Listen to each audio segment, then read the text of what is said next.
Some people call us fanatics, I consider ourselves enthusiasts. I'm Kaiju Demore, and this is another episode of the Shuwatch podcast. Hello everybody, and welcome to another edition.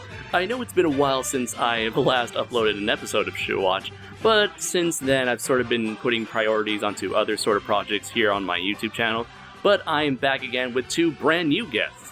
So allow me to introduce you guys to freelance artist Denny Roth. Howdy, howdy. And actor, writer, voiceover artist, and vocal philosopher, Declan Burke. Whatto, chaps? Good to be here. So, very glad to finally get the chance to talk to you guys once again, but this time in a YouTube podcast setting. And so, for you, those of you who don't know, both Denny and Declan are the respective artist and writer of the independent webcomic series Marshal Star, as well as the creative minds behind a bunch of other projects. And so I do want to start things off, I do want to ask for you guys to tell us a little bit about yourselves as well as your lines of work. People kind of know me a little bit already from the other one, so I'll let Declan go over his stuff first, and then I'll chip in with my stuff. Well, so I guess as my introduction sort of hints at, I'm very much a jack of all trades.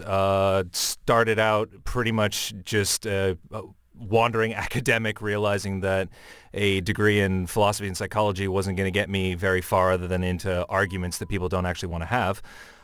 So decided to strike out into more creative endeavors, moved out west to the wonderful rainy/sunshiny coast of BC up here in Canada. And since then, I've been doing a little bit of pretty much everything. I've done some extra work and live action work in town, voice acting work wherever I can find it, and for various projects. Probably the best known one, if anybody has ever checked out the webcomic Romantically Apocalyptic, I do the voice of Pilot. I also do the editing for that. And as Andres has already said, I am the writer for Denny's wonderful webcomic project, Marshal Star, which was a project that I sort of fell into after another project that Denny and I were working on sort of fell apart. But hey, I'm glad to be here, and yeah, looking forward to this. Well, Declan, as I always say, it's always glad to have you. Something like that, yeah. Yeah. So I'm Denny Roth. I am the owner-operator of DR Studios. You probably recognize me from the previous Kaiju's Corner, in which Andres and I talked about Colossal Kaiju Combat. But a little bit more background on me is I'm a displaced Montanan, currently living in Kansas. I've been interested in dinosaurs and art most of my life, so very, very big into science. I come from a pretty good-sized science background. I've got a bachelor's and master's of science with an emphasis in vertebrate paleontology. So I studied a lot of anatomy courses, and a lot of that's kind of applied recently a lot more to my art. I started doing the convention circuit back in 2012, and I've been doing about 4 to 7 conventions a year since then, doing fan art prints. But this last year I've been wanting to try a different focus and try to do more original stuff, and that's where Marshal Star comes in. And that's a project that I kind of roped Declan into by originally bouncing ideas off of him, and then ended up his involvement started becoming a little bit more in-depth, a little bit more hands-on with it. And so we've kind of been tackling the entire project together ever since. And that went live here August 3rd. And it's been slowly updating here about twice a week is what we've been aiming for. But that's a bit about me. So I like art, dinosaurs, Godzilla, anime, science fiction, all that fun stuff. Cool. My next question is, what got you two into both drawing and acting in the first place? Well, for me, it was, that's always a difficult question for me to answer, I find, because I never really fell into one thing specifically. In particular, when I first originally moved out here, I wanted to get into voice acting. And the reason is that, I don't want to say that it was the easiest form of acting to get into, because it's really not. It's a very specific craft that requires a very specific mentality. But one of the things about voice acting is that I find it a lot more liberating than on screen, just because you're not bound physically by who you are, what you look like, and the sort of things that you're going to get typecast into that. And I had a lot of fun conversations with my parents when they said, so what the hell do you want to do with your life? I want to move to Vancouver and convince people to pay me for making funny voices. It actually went down better than I expected, but because I did actually end up getting out here. But yeah, and then after I got out here and started just trying to slowly chip away at the voice acting thing, I just found that I was pulled in all sorts of different directions. Like being around so many creative people, one of the things I find is that you start to find yourself drifting towards different things as interesting things pass your purview. I was a hobbyist artist for a long time, and being around animator friends and artist friends, including Denny, made me kind of be like, maybe I want to try art again. Being around people who are actors and actresses is like, maybe I'll try, something live action, which is how I got into the whole extra thing. I was recommended through a couple of friends. And yeah, so, I mean, there's not really any set path where I can go like, I've wanted to be this ever since I was a child. Like, I find that those... Ever since I was a wee little lad. Yeah, honestly, like, I don't want to say that anybody's being dishonest when they say things like that, but I often feel like unless you're one of those people who really does know what you want to be when you're in grade school, it's like, I want to be a fireman, I want to be this. Like, more often than not, you're the sort of person who, and I think most people are like this, and a lot of the best creatives are like this, they tend to start out with a general idea of what they want to create, and they start looking for ways to create it, and through that find mediums that suit them. And it usually is mediums plural. Especially today, you see a lot of people are writers, producers, actors, voice actors. Like, everybody's starting to cross the line and starting to explore new mediums and new things. So I think I'm part of that generation in general. Like, I didn't write much until I started coming out here and started having these ideas that I really wanted to put down to paper. And Denny has afforded me to do something very unique in a lot of ways, where I'm writing a story that isn't my original work, which I'm finding is actually stimulating my desire to work on my own stuff a lot more, just in a different way. And since voice acting was your first, I guess, official profession, what made you want to get into voice acting, like, first and foremost, when you went out to Vancouver? Well, I came to Vancouver because I wanted to do voice acting, because Vancouver is huge for voice acting. At least a couple of years ago, I know it actually eclipsed LA for voice work. Oh, wow. And Vancouver voice actors are widely regarded to be among the best, if not the best, in the business. Being in Canada, there's really only 3 options for you if you want to get into this sort of thing, and that's Montreal, Toronto, and Vancouver. I'm from Southern Ontario. I've been to Toronto. I've seen the culture there. It's very American. It's very corporate. You can make a lot of money doing promo and commercial work there, but you're doing promo and commercial work. So unless you want to be the guy who's next on CNN or the new Toyota Matrix, like, it's just, I want to do creative stuff. I want to do the cartoony stuff. I want to do the video game stuff. That's there, but it's a smaller pool, and it's very fierce competition. There's not the same communal feel that you get out west. And Montreal has a lot of video game work, but it's very heavily split between French and English. And I'm not a francophone. I can't speak French. And just, again, you're kind of putting all your eggs into one basket out there. There is a fairly good animation scene, but it's primarily video games. Video games are nowhere near as well paying as prelay animation and even ADR animation. For those of you who don't know, prelay is where the voices are put down before the animation is done. ADR is what you see in anime, where it's dubbed afterwards.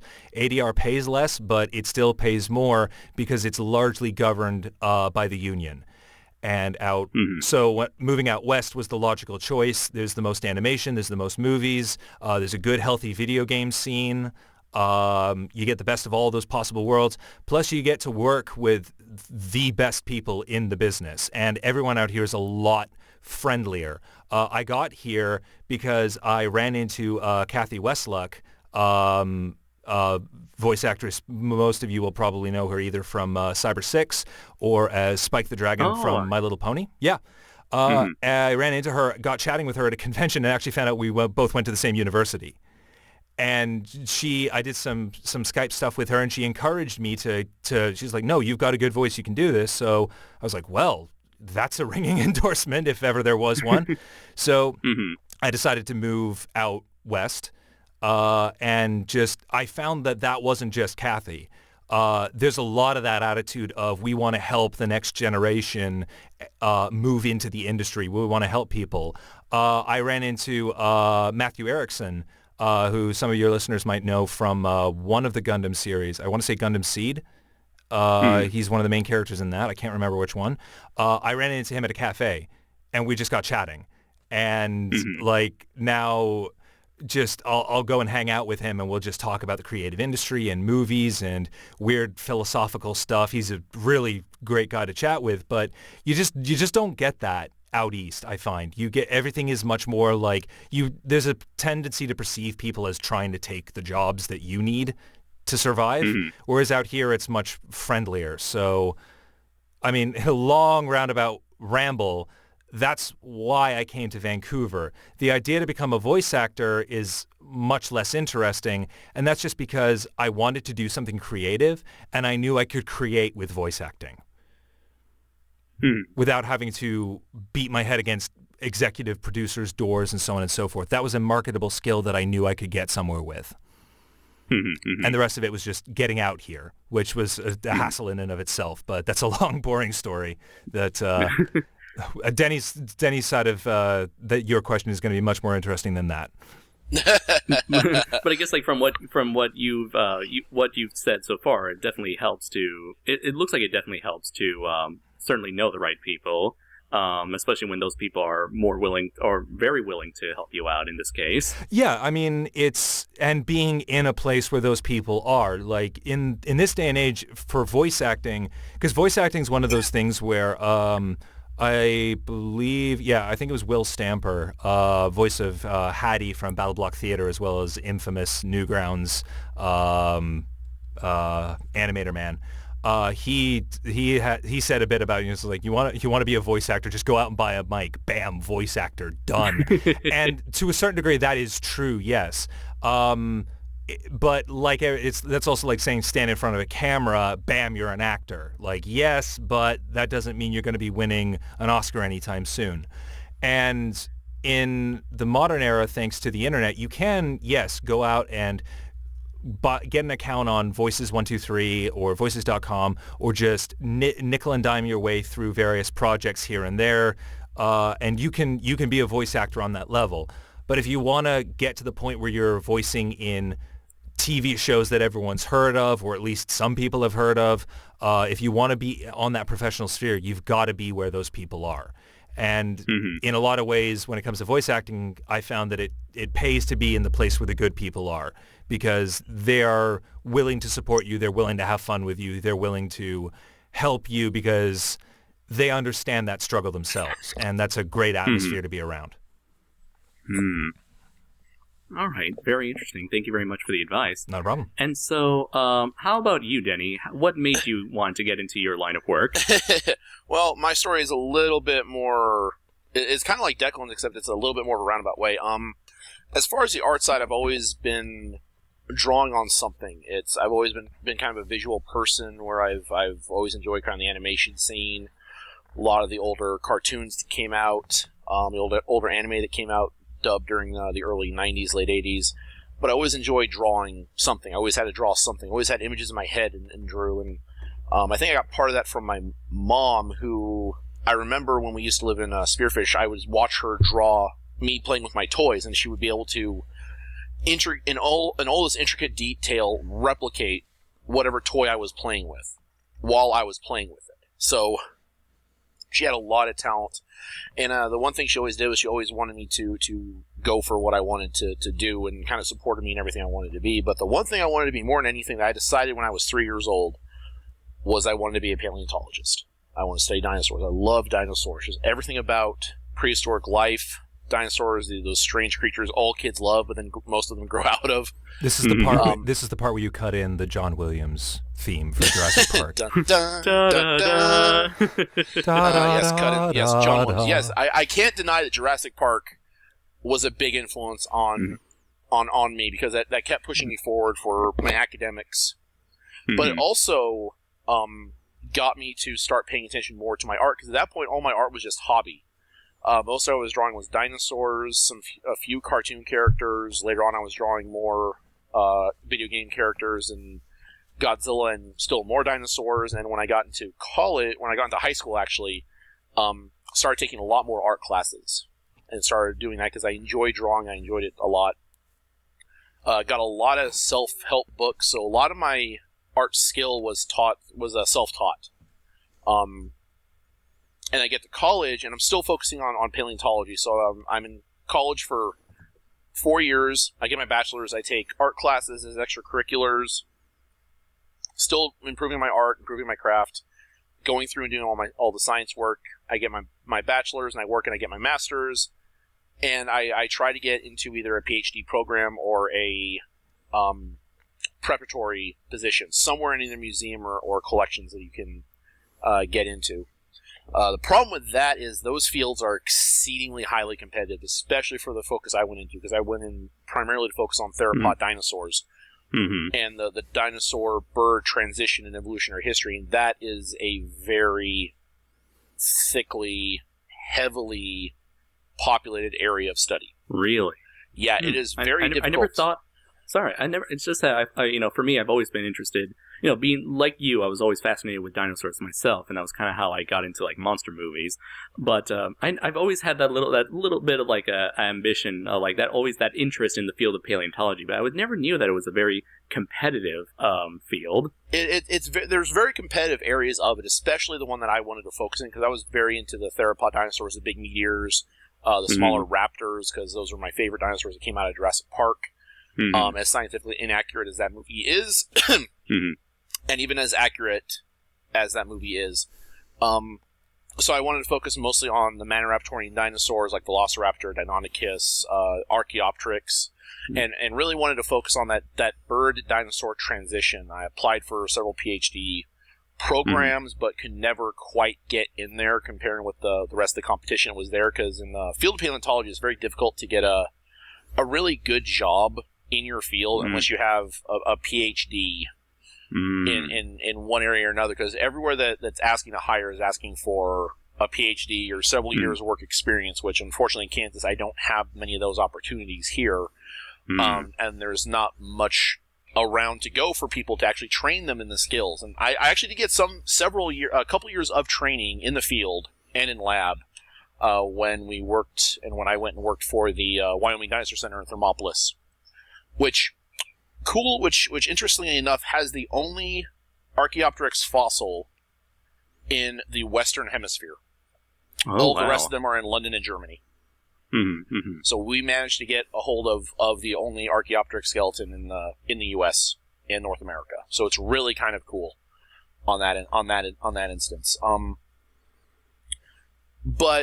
And I even tried for preparatory positions. I tried applying for the La Brea Tar Pits for their preparatory positions that they had open here several years back.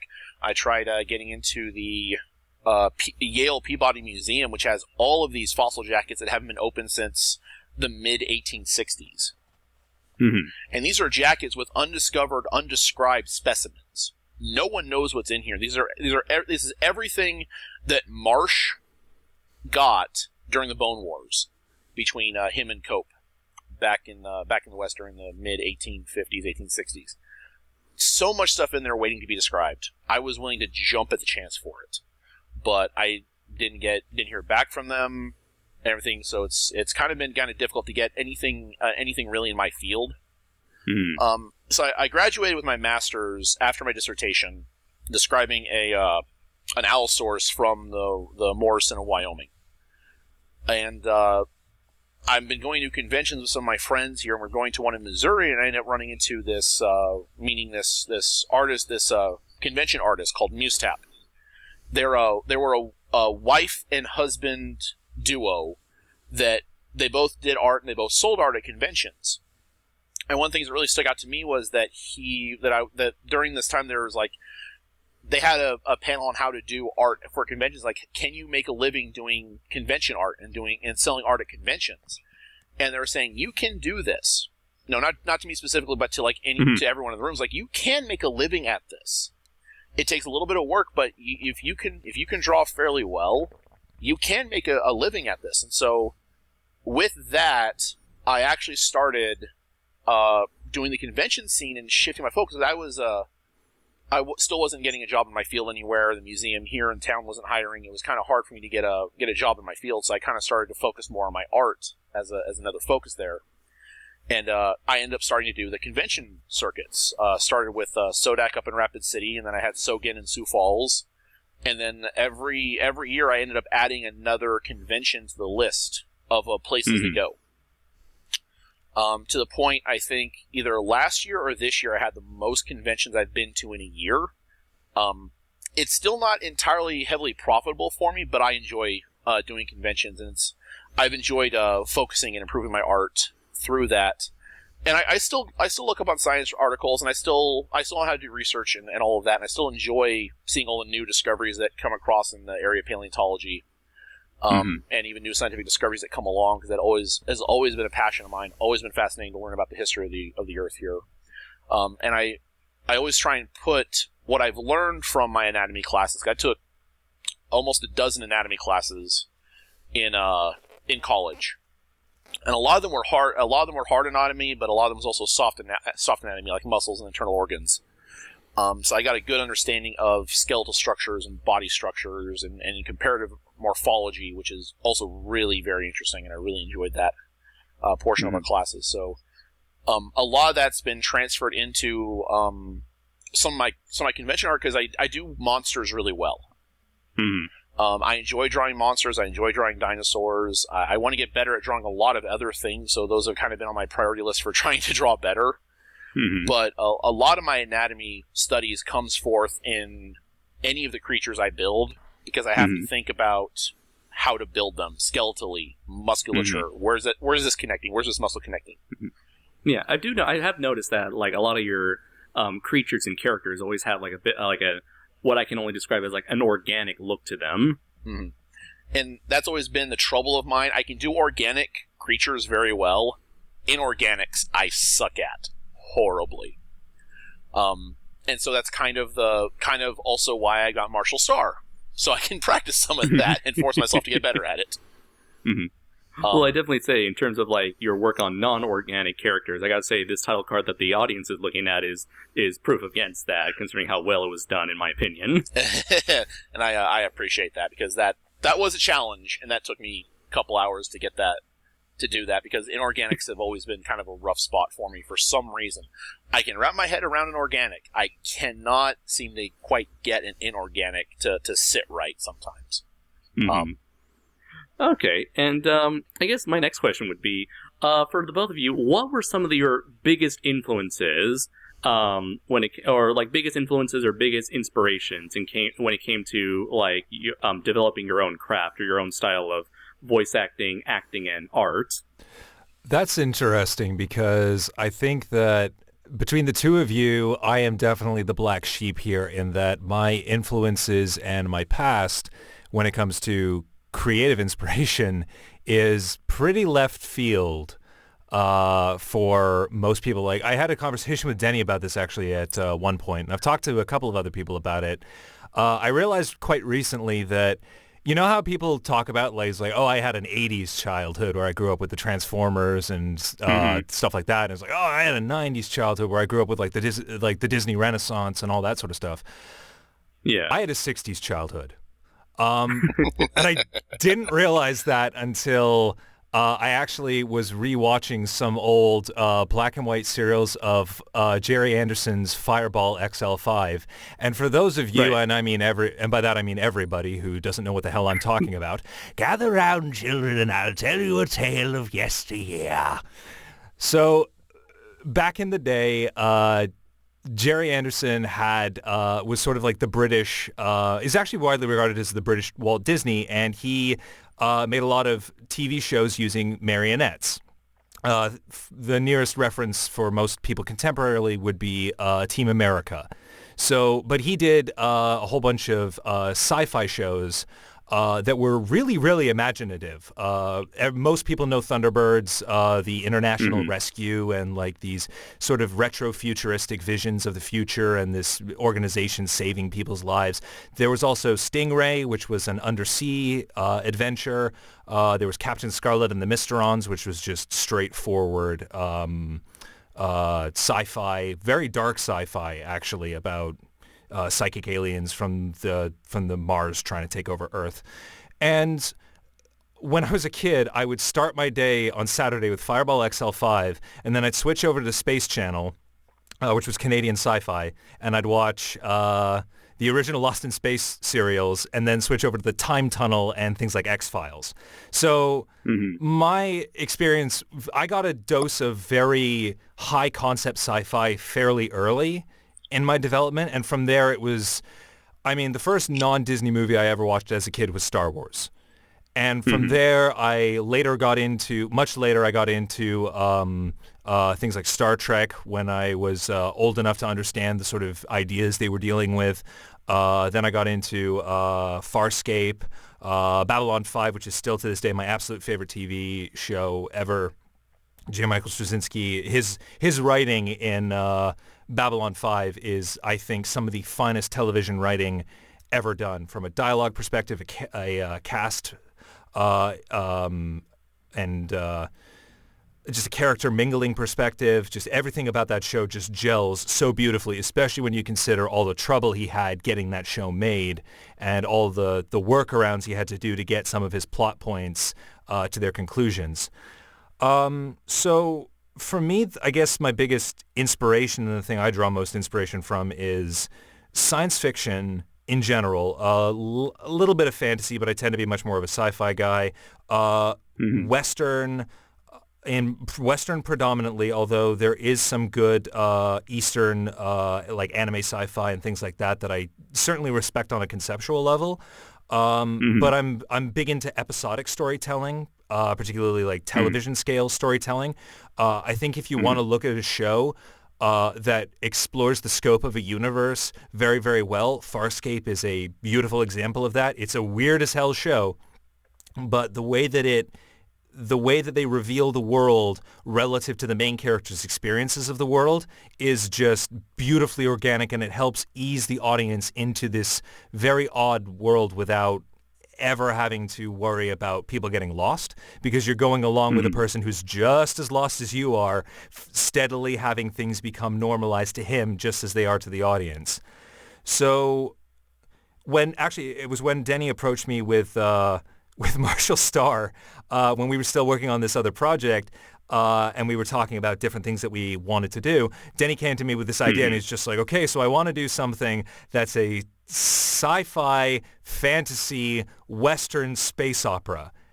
And my immediate response was, you just threw a lot of words at me. Explain what you mean by that. And over time, I'm imagining you were like, "That's the stupidest thing I've ever heard." No, let's do it. It wasn't even that. It was literally just like, okay, what you've thrown at me are a bunch of things that run the gamut from Stanley Kubrick to Ed Wood. Like what you have given me is ostensibly meaningless until you start hammering something down that tells me what direction you actually want to move this in. And I just sort of started teasing it out of him bit by bit and being just like, okay, well, how does this work? How does this work? It's like, this is interesting. Like you want to move some political stuff in here, and you want to do some character dramatics in there. And over time, we just sort of synthesized this wonderfully bizarre universe between the two of us. That's sort of, I think, like Denny is the East and I am the West, and we're just sort of mutually holding ourselves somewhere around the Ring of Fire in the Pacific Ocean, to keep with a geographic metaphor on that. That's almost pretty much the letter about how that happened too. Because my inspirations for me come from a lot of sci-fi. I'm not going to lie, I do draw a lot of inspiration from the kaiju genre and the giant monster genre, because I've been a fan of that since I was a fan of dinosaurs, and all of that, and just kind of this very kind of odd worlds, a lot of anime influence as well. I mean, because I remember growing up with Voltron when it was playing on TNT, along with like He-Man, and then the Sailor Moon and these other cartoons. So my inspirations come from a mix of Eastern and Western cartoons.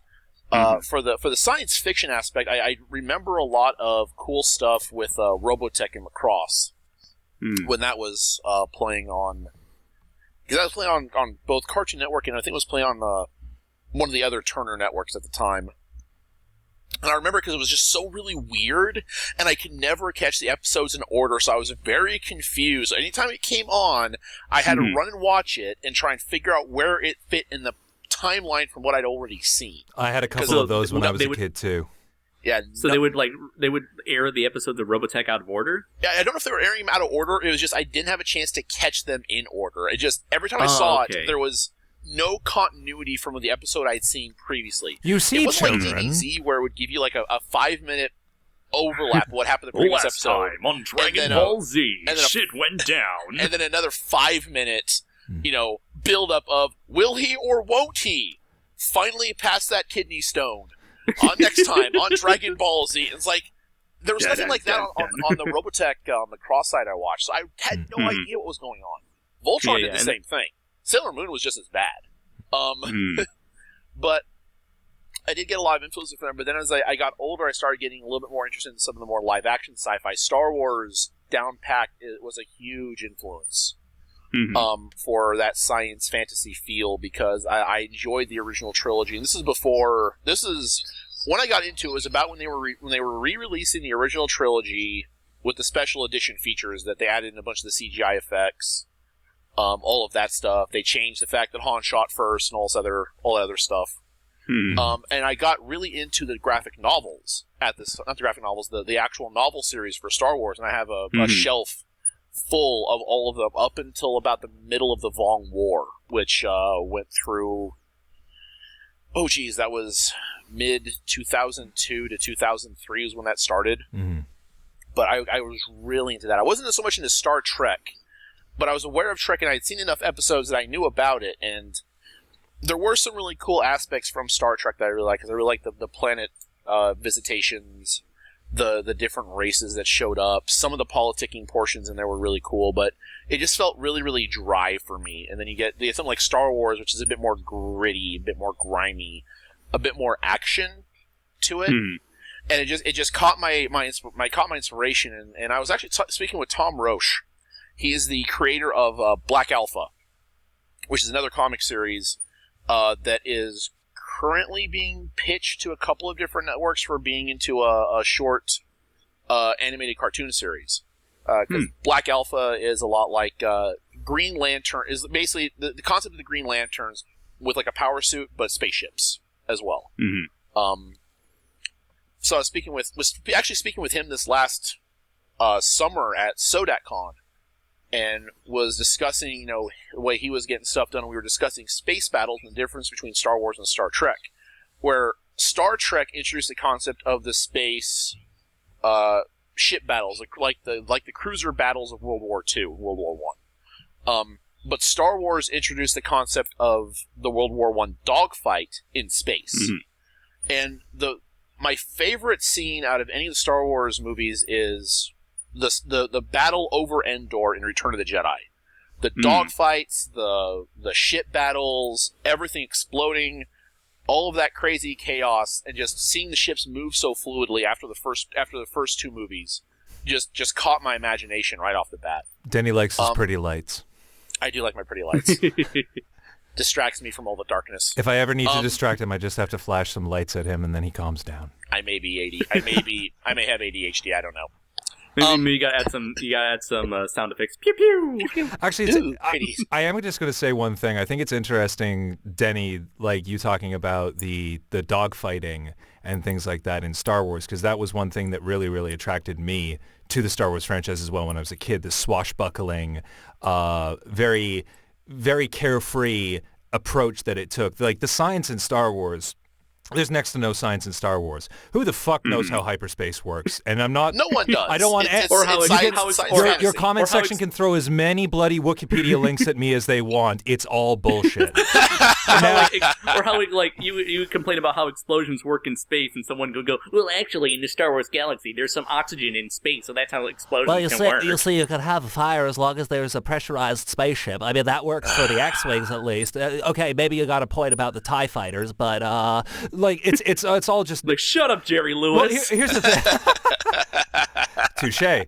But seriously, though, the thing about Star Wars is that Star Wars, I think the great Mike Stoklasa of Red Letter Media, he was actually one of the first people I heard refer to Star Wars as science fantasy, not science fiction. And I think that that's actually a fairly good way of looking at Star Wars. To compare the battles in Star Trek to the battles in Star Wars, the battles in Star Wars, I would say, are naval battles. The battles in Star Trek are chess games. Especially if you look at Next Gen and anything that's not really the Dominion War, it's more about what the individual pieces represent and how they're playing with power dynamics and the relative strengths and weaknesses of forces and things like that. And a lot of the best next-gen space stuff was built around the idea of the Enterprise being outclassed, or the Enterprise having to think their way out of things, and that has its downside when you start getting into the techno-babble solutions and bounce a graviton particle beam off the main deflector dish and all that stuff.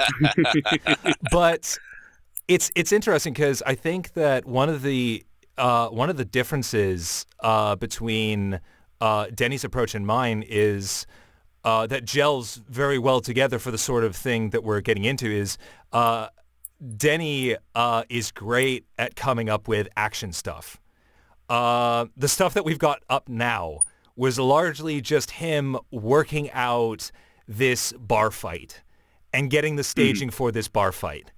And then I came in and fixed up the dialogue to make sure that it flowed well. And the chapter that I just finished writing is full-on like space politics and character development.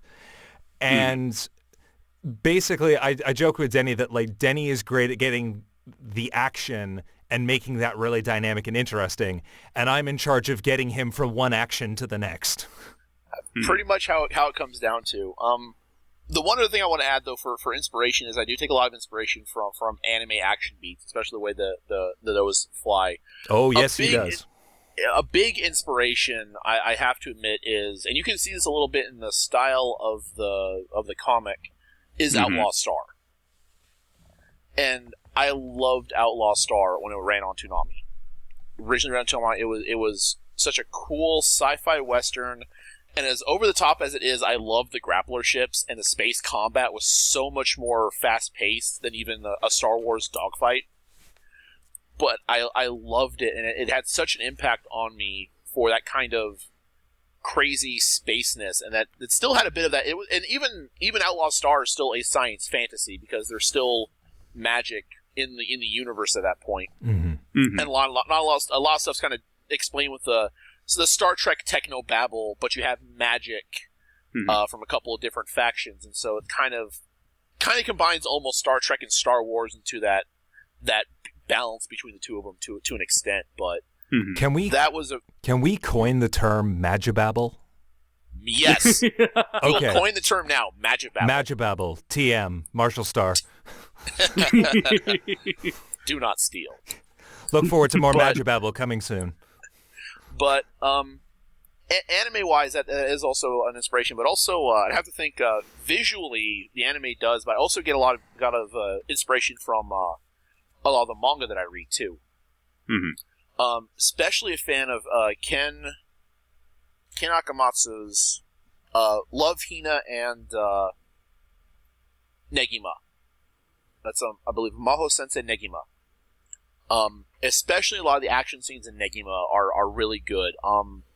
Also got an Magic Knight Ray Earth that was very dynamic. Had a lot of aspects and visual aesthetics that I enjoyed. Another one I like that I think is a little bit less known is King of Bandit Jing. I loved a lot of the storytelling in that, and a lot of the action, and just the cleverness of the main character was very cool, and it really helped inspire me to keep trying to do cool things. There are a couple of non-anime references and non-Star Wars references, and actually are tabletop RPG references and influences. Like Dungeons & Dragons, Werewolf the Apocalypse, Werewolf the Forsaken, so a lot of the World of Darkness or Chronicles of Darkness, and tabletop gaming, because it introduces you to these worlds and these mechanics that you haven't experienced before, and that had a bit of an impact on me for what I wanted to for what I want to try when I'm trying to make this world, because there's all the stuff I like, and I'm trying to meld it together into what I want to do for. But those are a lot of my my inspirations. There is like Godzilla, dinosaurs, anime, manga, and tabletop games. Okay, and so my next question is, what, for the both of you, what were some of the biggest or most memorable moments from your respective careers so far? Go ahead, Denny. I need to think about that. I'm trying to think of that too here. And there's two different things that go because I was a paleontologist, and I did actually no, here's a big one. The biggest part of my paleontological career, because I was going to school to be a paleontologist. I did get my bachelor's. I actually got invited to give a talk at the big paleontology conference. Society of Invertebrate Paleontology has an annual conference that moves from city to city throughout the every year. 2010, it was being held in Bristol, England. And I was invited to go speak about, because I had put an application for some research I was doing to go in as a poster for their poster review, because they have a poster session every afternoon for 3 days, and you have graduate students and doctors post up bits of their research. Well, I submitted it, and I got an email back from the head of the preparators session, which, because my work was doing work on fossil preparation, was what I was turning in for a report, and he specifically requested me to see about if I could go and do instead of a presentation, instead of a paper poster presentation, do a actual PowerPoint presentation for the actual preparator session that morning. I was flabbergasted completely. So through scrambling and having some hardships getting to England in the first place, I got there, and I got to stand up in front of all my colleagues and show them what I was doing. And my specific talk was I was trying to map a fossil jacket removed from the field with all the bones in there with no correlated map data, which is really a bad sign to do for excavation. And in my attempt to try and track down the map that had been drawn of the quarry where this was located, I kept being told, person A told me that person B had it. I asked person B, he says person A has it, and so it's just, I kept getting the runaround for getting the map I needed to start placing everything. So what I did is, as I was preparing the specimen out of the jacket, which is this giant 3.5 to 4 feet long jacket, plaster jacket with all the rock and bone and matrix and all that in there, shaped like a chicken leg. I had to take pictures every day of preparation for 3 months. And I had to correlate all of that together as to where specimens were. So I was taking notes down in my notebook, and I was taking pictures, and I had to do a big compilation photo of that entire jacket based on pictures I was taking, the angle I was taking it at, and where the fossils were located, and where everything else was in relationship to one another, to help me accurately recreate the actual quarry. So that was, and then I got to go and actually give this talk at the conference, which it was big. It was the first time I was out of the country, first time I was on a plane for more than 3 hours. I got a lot of good feedback for it for other stuff, and I was actually working with an archaeologist, not a paleontologist, an archaeologist, over a similar problem about how to make a mechanism or a mount to mount a camera onto for taking pictures of a jacket while you're working on it without having to worry about the angle of the camera distorting the picture, and then that distorts everything else. Because I've had to deal with that kind of distortion in other projects I was working on for the chair of the geosciences department before. So for my paleontological career, that was the biggest thing in my career that I thought was very fun. And I actually, a couple months later, my work got published in the Geologic Curator of my process for going around and doing that. So I am actually published scientist. Nice. So that's for the paleontological career. For my art career, though, that's got to be I need a little bit more time for that one. Yeah, that's weirdly enough my problem. I'm trying to think of what I've done that's really laudable so far. I'm getting the feeling we're kind of boring, Declan. Well, no, it's a little bit. For me, I think like they're fairly modest. I mean, the two ones that I'm going to say, the first one is just quite simply being paid to voice act. Like that moment where somebody has given you money for a service. Right. That Like your very first paycheck, right? Yeah, and it's more than that, though, because, like, I mean, people always talk about, on the art side of things, you get this problem of people thinking that art isn't worth anything, or at least art is worth drastically less than it actually is worth.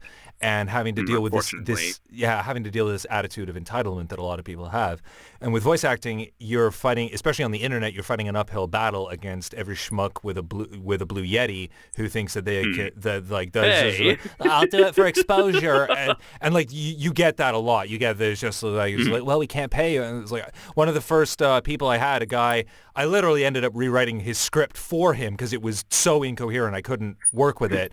And I offered him well under market because it was like, hey, we're coworkers at the job I was working at the time. It's like, I'll do you a deal because we got to work together. And then he turns around and is like, oh, my investors don't want me to spend extra money on this. So I'm just like, well, then you're not getting any voice work from me. And he's like, well, why don't we exchange something else? I can get you a website. I have a website. I'll make you a logo. I have a logo. It's like, well, what do you need to grow your business? Money. So being in that position and having dealt with that sort of frustration, there is something great about just somebody recognizing that you're worth something, even if it's a small amount. And I actually even recently had somebody solicit me through my website to ask me to do some voice work for them, and they paid me for it. And I was just like, yes! Like, it was a beautiful, it's to other people who are just like, I've been in this show and I've been in that show. It's very modest. It seems extremely modest, but yeah, that is a real milestone. And again, so right, like getting off the ground. Yeah, like first drop in the like having a rocket and being able to successfully launch it into space. First drop in the bucket. Yeah, and as far as I'm concerned, like the job that I did through my website, well, hey, my website just paid for itself for the year, so awesome. That will please the accountant when the tax man comes. But another one that is less modest, I think, and probably certainly the proudest I felt about the work that I did was actually when my girlfriend, who is a student at SFU, Simon Fraser University in Vancouver, she did her first directing project for a play. And she put on a play. It was, and I'm not just talking it up because it's the girlfriend. This was a fantastic play. The whole idea was around the idea of disaster and like the end of the world. The play was called The End of the World. And what she had done was she had a room built in the studio where the audience sat in this sort of like school room themed sort of safety bunker with a big window. And you watched the play taking place outside of the window where these people are struggling for survival outside. And you're seeing them going through this. And it had this beautiful, really eerie sound score to it. The lighting was excellent. And it was, I'm a big fan of things like the Metro series, Metro 2033 and Last Light. I love the soundtracks from those games. And the books are phenomenal. And it was one of those moments where I was like, this is the side of the apocalypse that people need to see. And for that, she asked me to do some voiceover for it. So I was sort of the voice over the PA telling people not to leave the shelter and to ignore the pleas of the people on the other side. So I was sort of like this, Father Knows Best 1950s, like crossed with Twilight Zone, sort of like, it's just like, you know better. You have to look after yourselves. Don't open the door to anyone. And it was neat, and I was there for one of the performances, and I saw this, and I was just like, I am so glad I got to be a part of this. And then afterwards, she told me about how like some of her profs asked after who did it, including one of her voice prof, Lisa Belay, who's among other things been on Dragon Ball Z. So I was like, oh, that's awesome. So yeah, like just little things where I think that was probably the proudest I've been about the quality of the work that I've done, and being able to be a part of a project like that was just wonderfully fulfilling. The one artistic one I had where my art skills were actually called into question actually tied back to my scientific background. This has been after I'd been a freelancer convention artist for about 3 years. This is last fall, actually.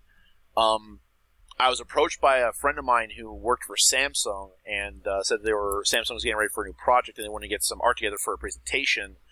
And so what they wanted was some art pieces of dinosaurs in like a natural habitat, like just accurately reconstructed dinosaurs. So I did 2 drawings for them, and after the non-disclosure was up for about a month, until it was up for about a month, so I couldn't tell or show anyone about the specifics. I didn't know any of the specifics other than they wanted dinosaurs, and I was a paleontologist, which is the primary reason I was approached.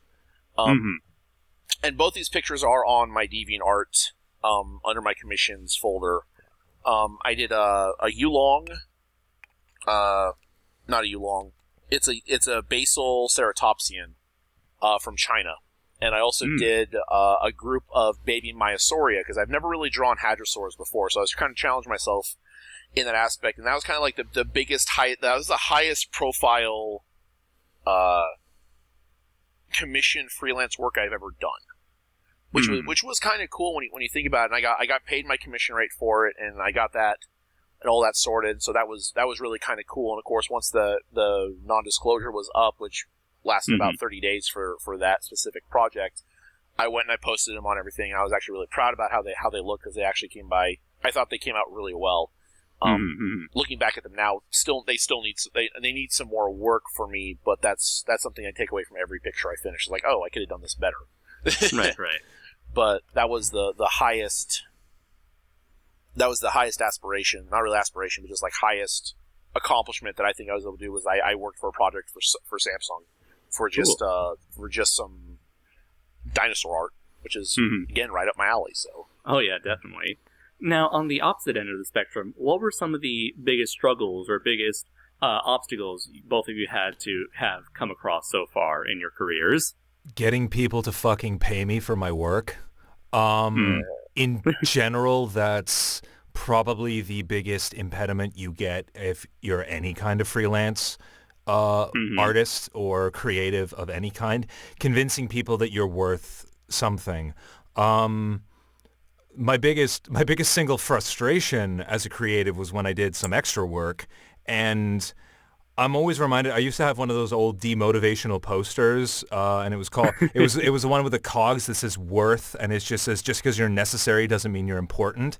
That more than anything sums up being an extra. They need you there. They'll pay it the little that they need to legally pay you to get you there, but they won't treat you with any sort of respect, and they will not treat you like you're anything other than just a necessary thing to fill in the scene until we do actually get CGI that can fill out the scene properly without the uncanny valley effect. Like, I think for me, at the very least, it's just externally, it's convincing other people that you're worth something, which relates back internally to convincing yourself that you're worth something. And it's one of the reasons why I think that there's a real unhealthy trend in a lot of creative communities in general, where we have this hostility against people honestly trying their best and failing and then becoming the butt of everybody else's jokes. And that makes it very hard for people. I myself have clinical anxiety disorders, and I have to fight a lot of internal pressure from myself to be able to get out, be public, do the sort of work that I do. Even though I'm in a booth, even though I'm recording from home or whatever, you're still putting yourself out there and you're still making yourself vulnerable. So when you've got a lot of people whose entire stated career choice is just basically to shit on other people, you tend to run into this issue of, at least from my perspective and from my experience, constantly worrying about your own work while at the same time, trying to deal with all this other stuff that's going on with the undervaluing of artists, with this lack of funding for creative projects that are outside of the major studio systems and all these other problems. So, I mean, it's sort of a bad feedback loop. At least that's been my perspective with it. For me, it's something along those lines, but it's a little bit more of an internal struggle and kind of my internal fallbacks, because when I started doing art professionally as a freelancer and as a convention artist and a fan artist, there's always a strive to get better, but there's also a struggle to understand where you're failing and being able to live with the work that you've done. But at the same time, understanding that you could have done this one better if you didn't cut corners, and there are techniques to cut corners in the professional art world, because those are tricks that you learn to give yourself that edge. My biggest drawback for me, or the biggest struggle for me, or low point, is the fact that I sometimes can't tell if I'm getting better, because sometimes I get frustrated with what I'm doing and it's taking too long to finish, and I'm always comparing myself to these other artists who can crank out these amazing works and pieces of art in like less than a day, and I'm struggling to get one piece finished over the course of a week. And even at that point, I kind of just get frustrated with the fact that I've spent so much time on this and it's still not done. I start cutting corners, or in worst cases, I just stop the project and I give it a break and I come back to it later to try and see if I can do anything with it. But that's especially dangerous to do, especially for convention artists, because a lot of artists do specific print-related or convention-related prints, and I try to do that on occasion when the timing is right. I've done that for a couple conventions, and I've been able to do that for a couple of conventions, but it hasn't been consistent enough for me to be able to do that.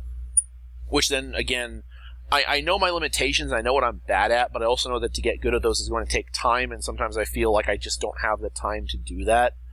But that's something of my own kind of mental block that I need to either push through or find out why I don't think I'm good at it, when I've got the skills and I've got the talent for it, but there's just something stopping me from going through it to find out how to make it better within the time I'm allotting myself to do the work. Yeah. So it's a bit more, it's because Declan talks a little bit more about the external struggle about getting noticed and getting hired and getting paid, and that struggle is all the same for any artist of any format: musician, physical artist, graphic artist, voice artist, writer, all of that. My greatest drawback, I think, would be the internal conflict of I'm continuing to compare myself to these other established artists who are more well established, have had more schooling in the art world than I have, and they're cranking out work that blows me away, and they get it done so fast, and I can't understand how, and I get frustrated in the fact that I can't be there at that level, even though I know realistically I can't be at that level yet. I might be at that level another 5 years, but right now I'm not, and I think I'm more frustrated with the fact that I'm not, and I don't understand how to get faster, and I'm just get frustrated with my own pace, which becomes a problem, especially when real life creeps up on you and you takes more time away from the stuff that you want to do to the stuff that you have to deal with, and so that becomes another external conflict.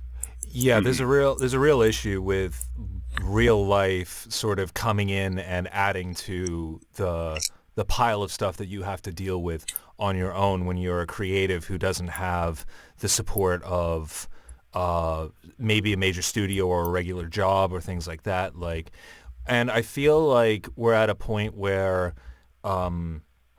the externalities of what a lot of people are having to deal with are just compounding these internal struggles to the point where a lot of people are very worried about moving forward with career choices. I always wanted to be an artist. I really do. But it actually got to the point where I literally would have I would literally swing myself into a major depressive episode when I would try to draw. It was so bad that it was legitimately pathological, and I stopped drawing completely for multiple years because I couldn't pick up a pencil without just literally knowing that I was going to make myself feel bad because of all this baggage that had built up around all these things. And I mean, in a way, it's great that I didn't have an artistic career to fuck up at that point, because I most certainly would have. But yeah, I mean, a lot of artists will talk about how your worst enemy as an artist is yourself. And I think that that's largely true, but I also think that a lot of people undersell just how hard it is to be an artist in this day and age. And I think that if we had a little bit more of a fostering community in a lot of the arts, a lot of these struggles would be easier for a lot of people to deal with. And it's kind of a shame that we're at the position that we are, that, you know, I can't say that. I see. Now, another question I had was, have either of you ever had, like, big interactions with your fans, or have either of you, like, developed your own, like, how would you say, fan base? And if so, what were some of your most favorite interactions with your own fans of your own work? I got one. I'll do mine quick because I don't have many. The closest I ever came was when I was vending with Vitaly for Romantically Apocalyptic at Fan Expo, and a guy insisted that I sign a poster that had Pilot on it. And I was like, really? I haven't even done... And for the record, one of the things I love about Vitaly is that he is such a chill guy. Like, I'd actually met him at numerous conventions. We'd just sort of gotten into it's just like, hey, I see you all over the place sort of relationship. And he'd mentioned that he wanted to get some voicing done for Romantically Apocalyptic. And I asked him when I volunteered to help him out at the booth, I was just like, hey, you know, you still want to do any voicing? And he's just like, oh yeah, sure, you can be Pilot. And I'm just like, awesome. So that's how would you mind explaining to the audience what Romantically Apocalyptic is, considering it's your biggest voice acting role so far? Yeah, sure. Romantically Apocalyptic is a post-apocalyptic sci-fi comedy set in this sort of absurdist future, chronicling the misadventures of a group of 3 quote-unquote survivors of this worldwide apocalypse that has wiped out humanity. Presumably. There's actually a lot of deep lore that I can very easily spoil, so I won't. But basically it revolves around 3 major characters. The Captain, who's this mysterious guy in a trench coat with a hat, who is just completely out of his mind, but somehow seems to have this remarkable ability to navigate the world. Sort of the idea of an idiot savant, but with a significantly more like there's something going on here sort of aspect to it. There's Snippy, the Wasteland tour guide, who again just sort of starts out as your standard survivor character who gets embroiled with the misadventures of Captain and his faithful sidekick Pilot. And Pilot is basically a lunatic, but he's a lunatic with a very specific background that is sort of revealed piecemeal as the story moves along. Fantastic art. Vitaly, educated at one of the best art schools in the former Soviet Union. His work is absolutely fantastic. I encourage everybody listening to check it out. It's a hell of a read. But yeah, so he offered me to let me do Pilot's voice. I did, so I started to, and I was at the convention, I was helping him vend, and somebody just insisted that I sign. I signed the poster, and I was like, I haven't even done anything yet. And he's just like, no, but you're going to do it. And then I could say I got the signature first. And I was like, oh, that's really cool. And the guy was just so gung-ho about the project and about Romantically Apocalyptic and everything. I was like, hey, that's awesome. Like, I'm glad you like it so much, and especially because of some of the other experiences I had in Artist Alley, but I'll save that for later or another question if it comes up. Okay. But yeah, so that was, I'd say that was probably the best fan interaction I've had. I had a couple of other people be just like, oh, that's cool, you're going to voice Pilot. And I did actually, sometimes people ask me, like, oh, what do you do? And I say, like, hey, romantically apocalyptic. And some people know what it is. And they're just like, oh, that's so cool. And, like, I get that occasionally, but, I mean, I haven't been in anything really, really big. So I haven't really had the chance to have a lot of people know who I am, at least from my work. I just sort of meet people and like, I just have... I have interactions with other creatives through other projects. Like I did some writing for a student film for this amazing Russian animation student at Emily Carr University in Vancouver. I helped her write her student film, and she now works at DHX as a 2D animator. And like that's how I know a lot of these people, and it's just sort of like I like surrounding myself with people who are creative, and that tends to be most of my exposure in general. Like I don't really have many fans, not yet at any rate.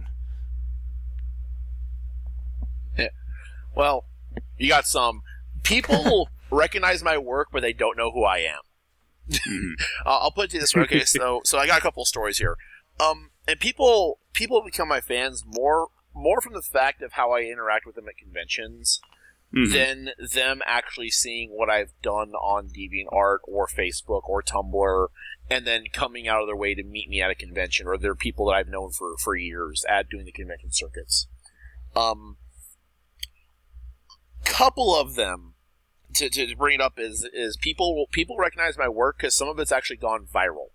The one that went explosively viral was I did a Zilla from the Godzilla '98 design Zilla with Fluttershy for My Little Pony, because I was getting into the series, I was really enjoying it, I was having a good time with it, and of course Fluttershy is this very animal friendly character for those of you who don't know the My Little Pony series. And so I have her kind of rubbing Zilla on the nose, and Zilla is just there in the cartoon style from the animated series. Wait, that was you? I've seen. Oh my fucking god! I've seen that picture all over the place. I did not know that was you. Oh my god! You don't see. It says there in the corner, DR Studios. Okay, that's me, Declan. That's been me. For the record, it was me. Well, okay, it was me the whole time. Well, for the record, it didn't say DR Studios, the version I saw. So I saw a crop version, and that's going to be my excuse. I'm pissed off now. Well, but that's the other thing I hate. Is sometimes they'll crop off my signature and my logo. But okay, well we got it straightened out in the end. So yeah, it's got Fluttershy patting Zilla on the nose, saying "There, Zilla. I know not everyone likes you, but that doesn't make you any less of a kaiju." And it's really sweet. And I did it because I originally thought about, because I was going to meet Matt Frank in person at G-Fest later that year. Now I was thinking about something I wanted to commission from him. Well, I was thinking about having him commission something similar to this, or the taming of Zilla with Fluttershy, basically giving him the eye or whatever. But I thought, you know what? Why don't I just draw this myself? So I drew that, and I liked how it turned out, so I shared it on my Facebook, my personal private Facebook. Within an hour, I got over 90 likes, Jesus. 30 shares. It showed up in the My Little Pony and Godzilla subreddits, as well as some of the Godzilla fan groups I was in. And I'm sitting there going, that just fucking exploded. That thing made I still get reports that it's being shared on Twitter and stuff. That thing made EQD at least once. I remember that. Oh, jeez. And I'm just more annoyed at the fact that it got Sorry, now. Equestria Daily. It's the big brainy news site. Okay. Yeah. Another one that went viral was literally a week after Pokemon Sun and Moon were announced with the new starters. There was fan art going up about the starters all over the place. So I wanted to do something kind of neat, because Planet Comic Con was less than a week away. So I went and did my own tribute to the new generation, the 7th generation with the 1st generation, big evolution. So I was doing some kind of little cute things. So I have Rowlet sitting under one of the plumages on a Venusaur. I've got Litten, little fire cat, playing with Charizard's tail. and Pop Leo is swimming with a Blastoise kind of swimming behind him. It's all cute and fluffy and cuddly. And I posted that on my Tumblr, and that went viral to the point that someone memed it, reshared it on one of the Facebook Pokemon groups I follow with added text. It got turned into a meme. And so I posted that and I was like, well, I got memed. This is news. And like everyone of my friends starts bombarding that page saying, credit to the artist, credit to the artist, credit to the artist. I'm sitting here just going, guys, why? My best fan interaction, and I've had some bad fan interactions, but my best fan interaction came from Anime Festival Wichita, AFW. It's an anime con that's held in early July every year. I think it was my second year there.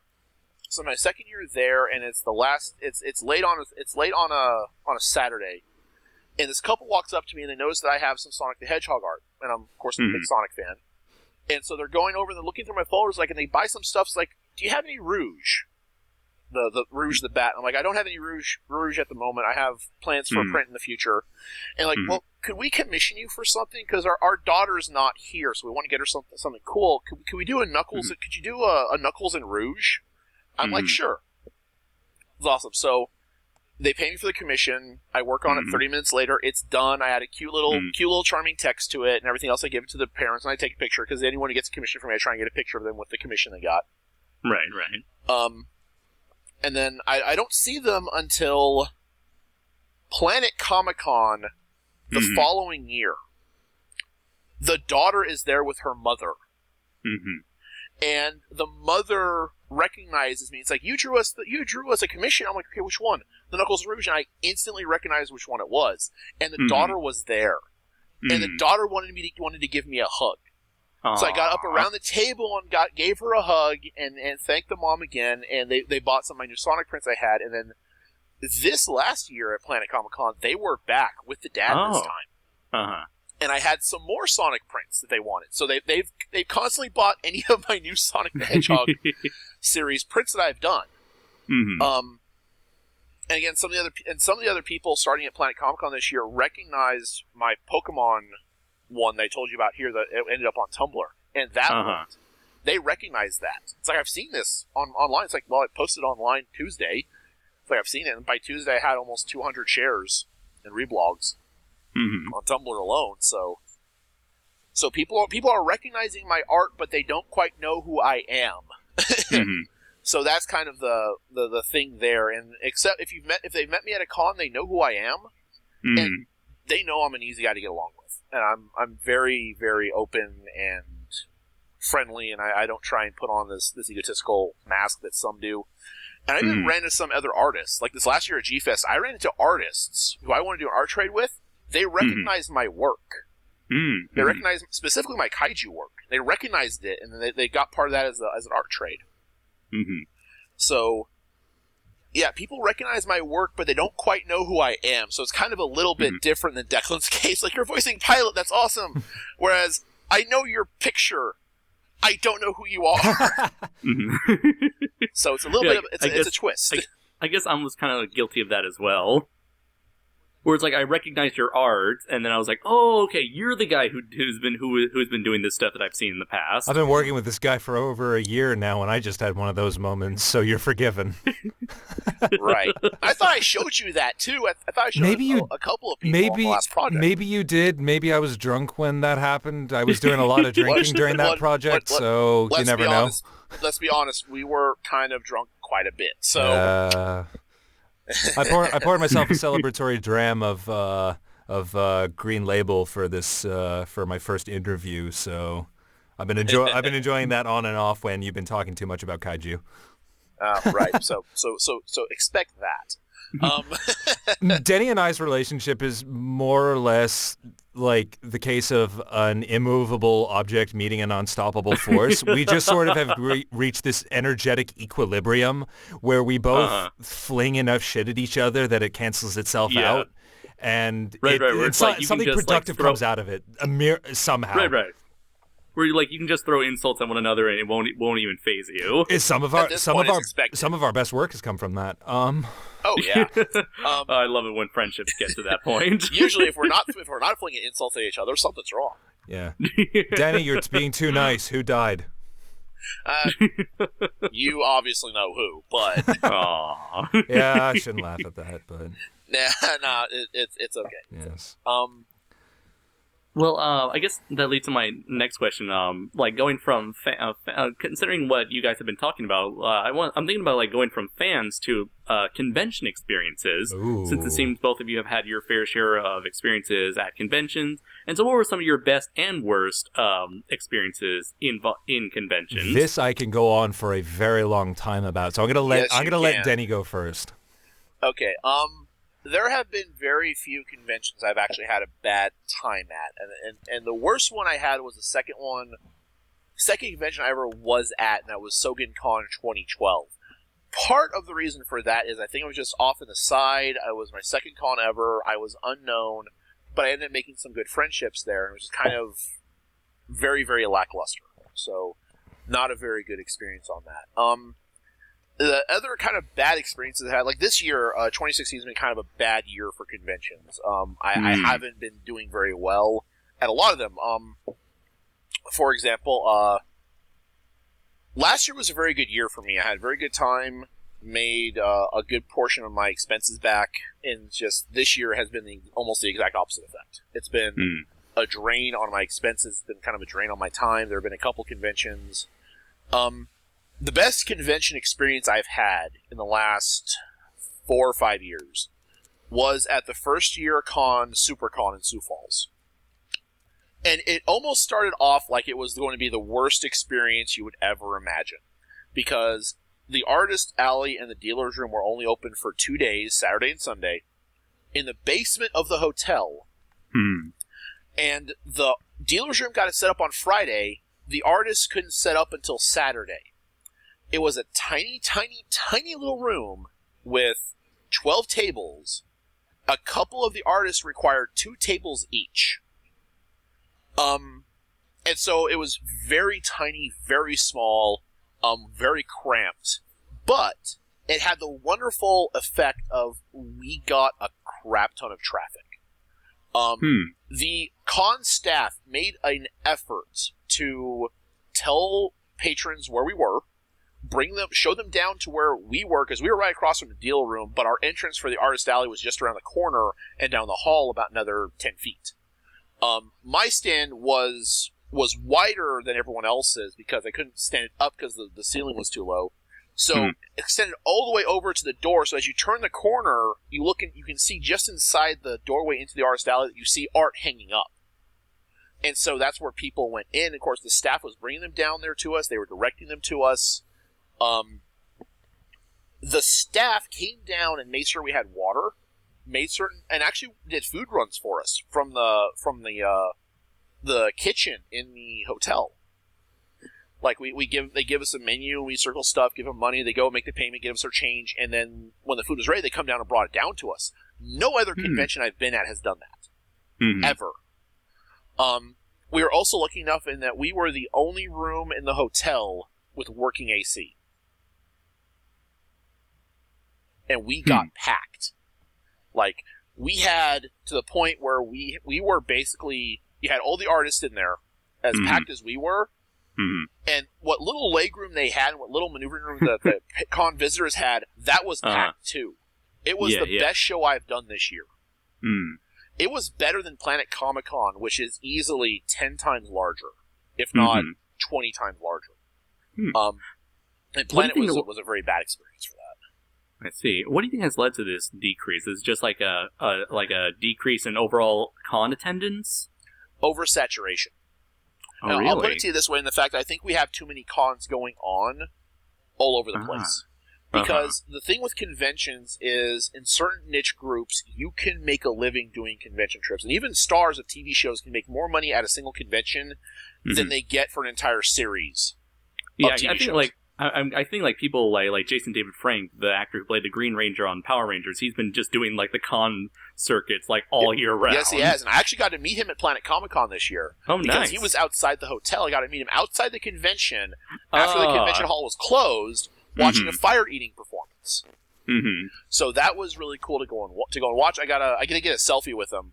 I didn't pay for it, which is kind of awesome. He's a really chill guy, really cool. Oh, that's good to know. But Planet Comic Con was really bad for me because it was this massive convention. Almost all of the artists did poorly. Ooh. This was also the convention where Stan Lee, George Takei were at, and the moment they opened the gates, it was a wave of people bypassing the dealers, bypassing the artists, going straight for the special guest spots.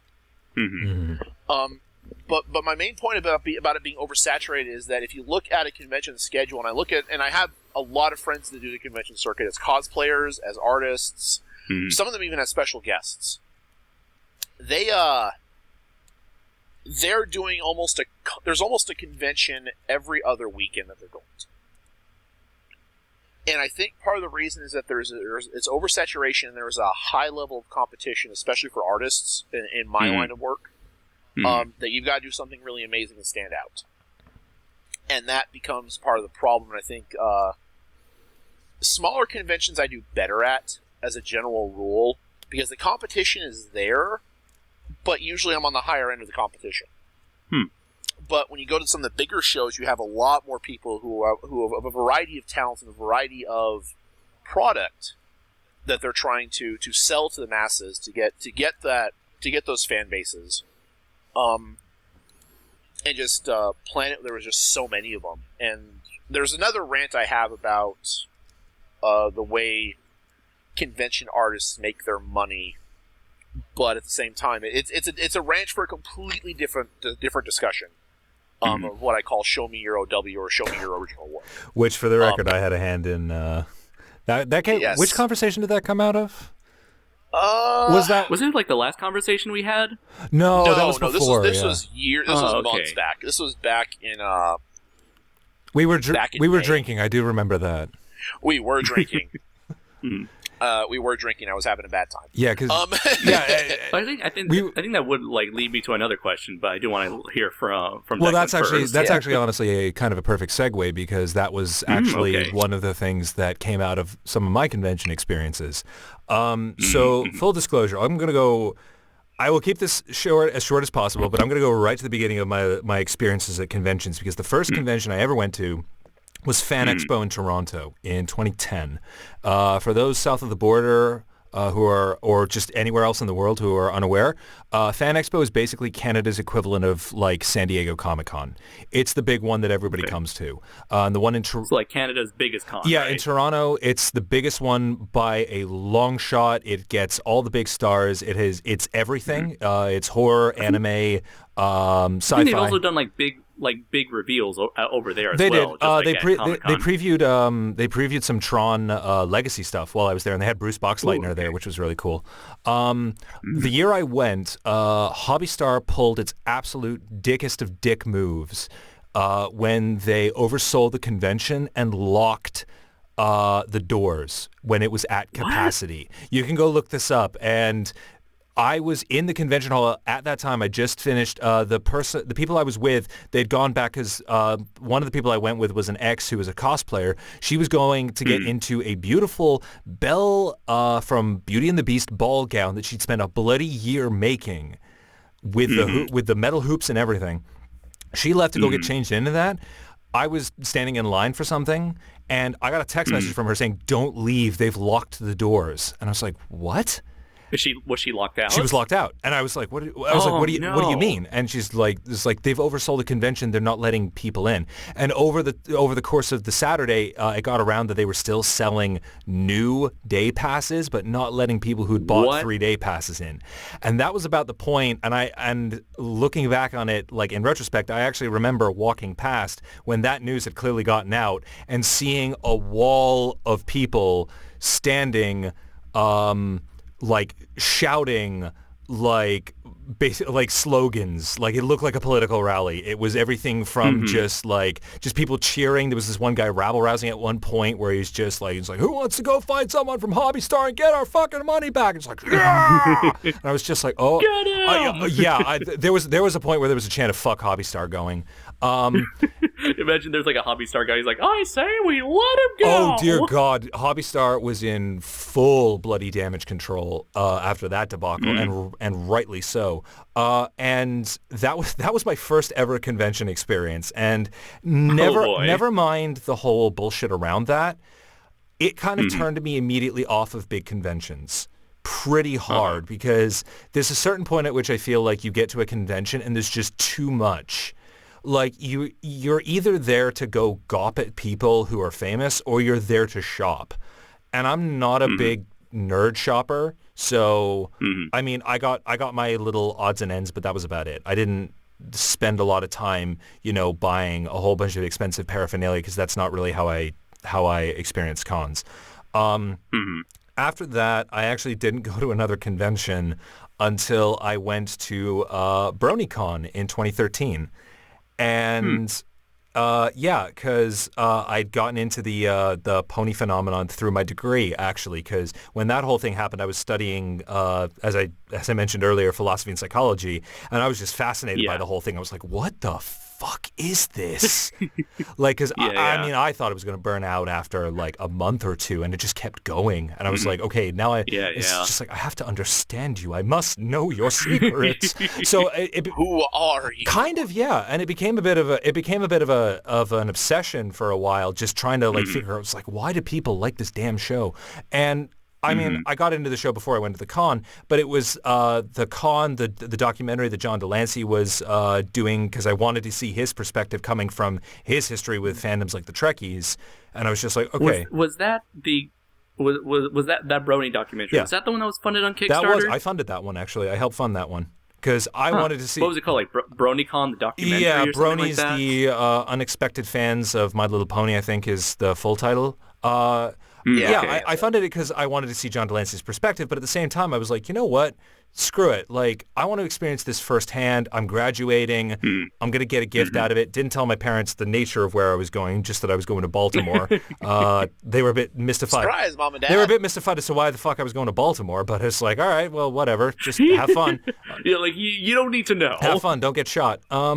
And I went there, and that was unequivocally one of the best con experiences I've ever had in my life. I have friends still to this day from that con. And they're all over the world. One of my best friends is in Finland, who I met through that convention. He's an ex-Finnish medic studying. He's getting his master's in political science. And we have conversations all the time. The atmosphere was super friendly, super enjoyable to be around. You could strike up a conversation with just about anyone, and that's the con that I met Kathy Westluck at. And that was the point at which I literally owe my decision to move out here in a large part to that convention and to that positive convention experience. And after that, I went to a couple of other Brony cons. I've been to 2 more Brony cons as well as other Brony conventions, including a very small one in Toronto that only lasted a year. That was only like 500 people. But again, I've got friends to this day who I met at that convention.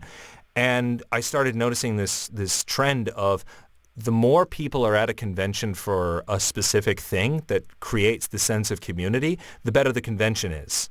So I can understand from Denny, and it kind of correlates with what Denny was saying about how he says, if you're part of a specific community, you can make money off of a convention scene, and you can have that relationship with a community that helps foster you in that particular community.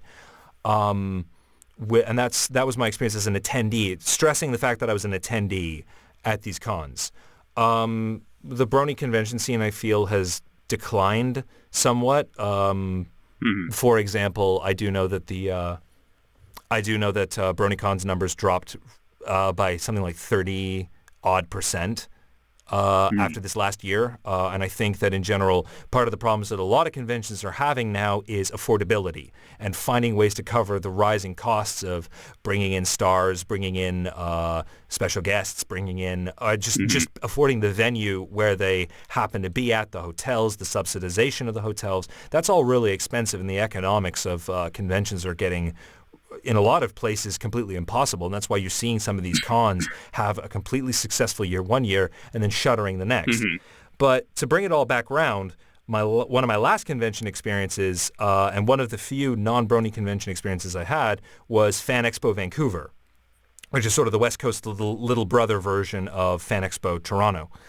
And that, along with Con Bravo in Hamilton, was one of the few more general conventions I've had. Con Bravo was a big bowl of for me. It was very diverse. It was a whole bunch of people interested in a whole bunch of different things. There were a few interesting panels, but overall it was basically just YouTube people talking about YouTube, and I was kind of like, it's not for me.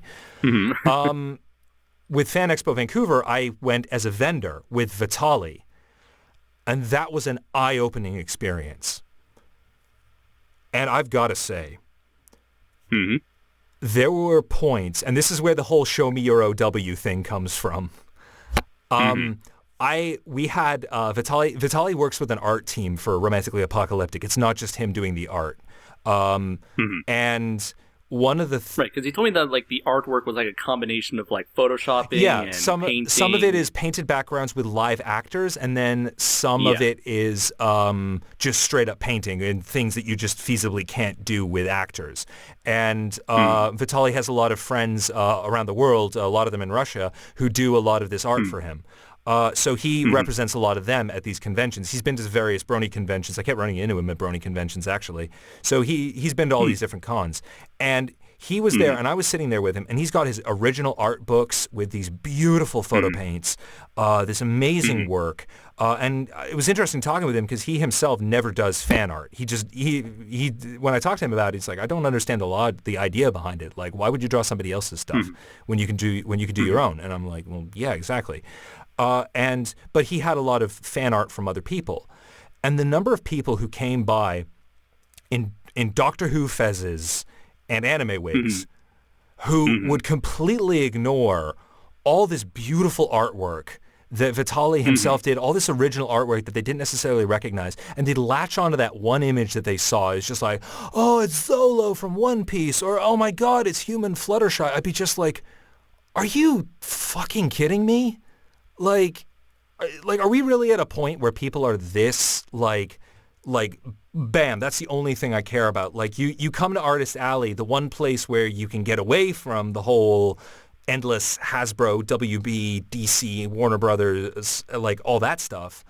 Corporate stuff. Yeah, exactly. This is the one haven where you can find something original, find something interesting. And that's not to knock on fan art in general, but it's like the thing that bothered me about it was not the fact that people were interested in fan art. And I do believe that, like, if you go to a convention, it's good to have something that you're going there for.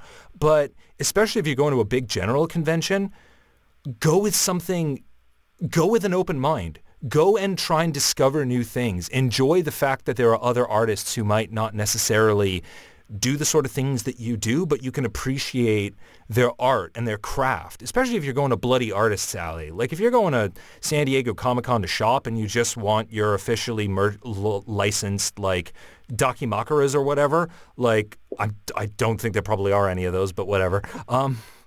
Like, if you want that sort of thing, like, fine. But if you're going to come into Artist Alley, like, for God's sakes, like, this dude does amazing artwork, and I couldn't help but feel insulted almost on his behalf for that sort of thing. Like, and when people would come over who were, like, gung-ho for his stuff, it was that great feeling of just, like, yeah, no, like, it's just, like, people like this stuff. People are interested in this stuff. You're getting that support for small-scale creativity that is so under-supported today.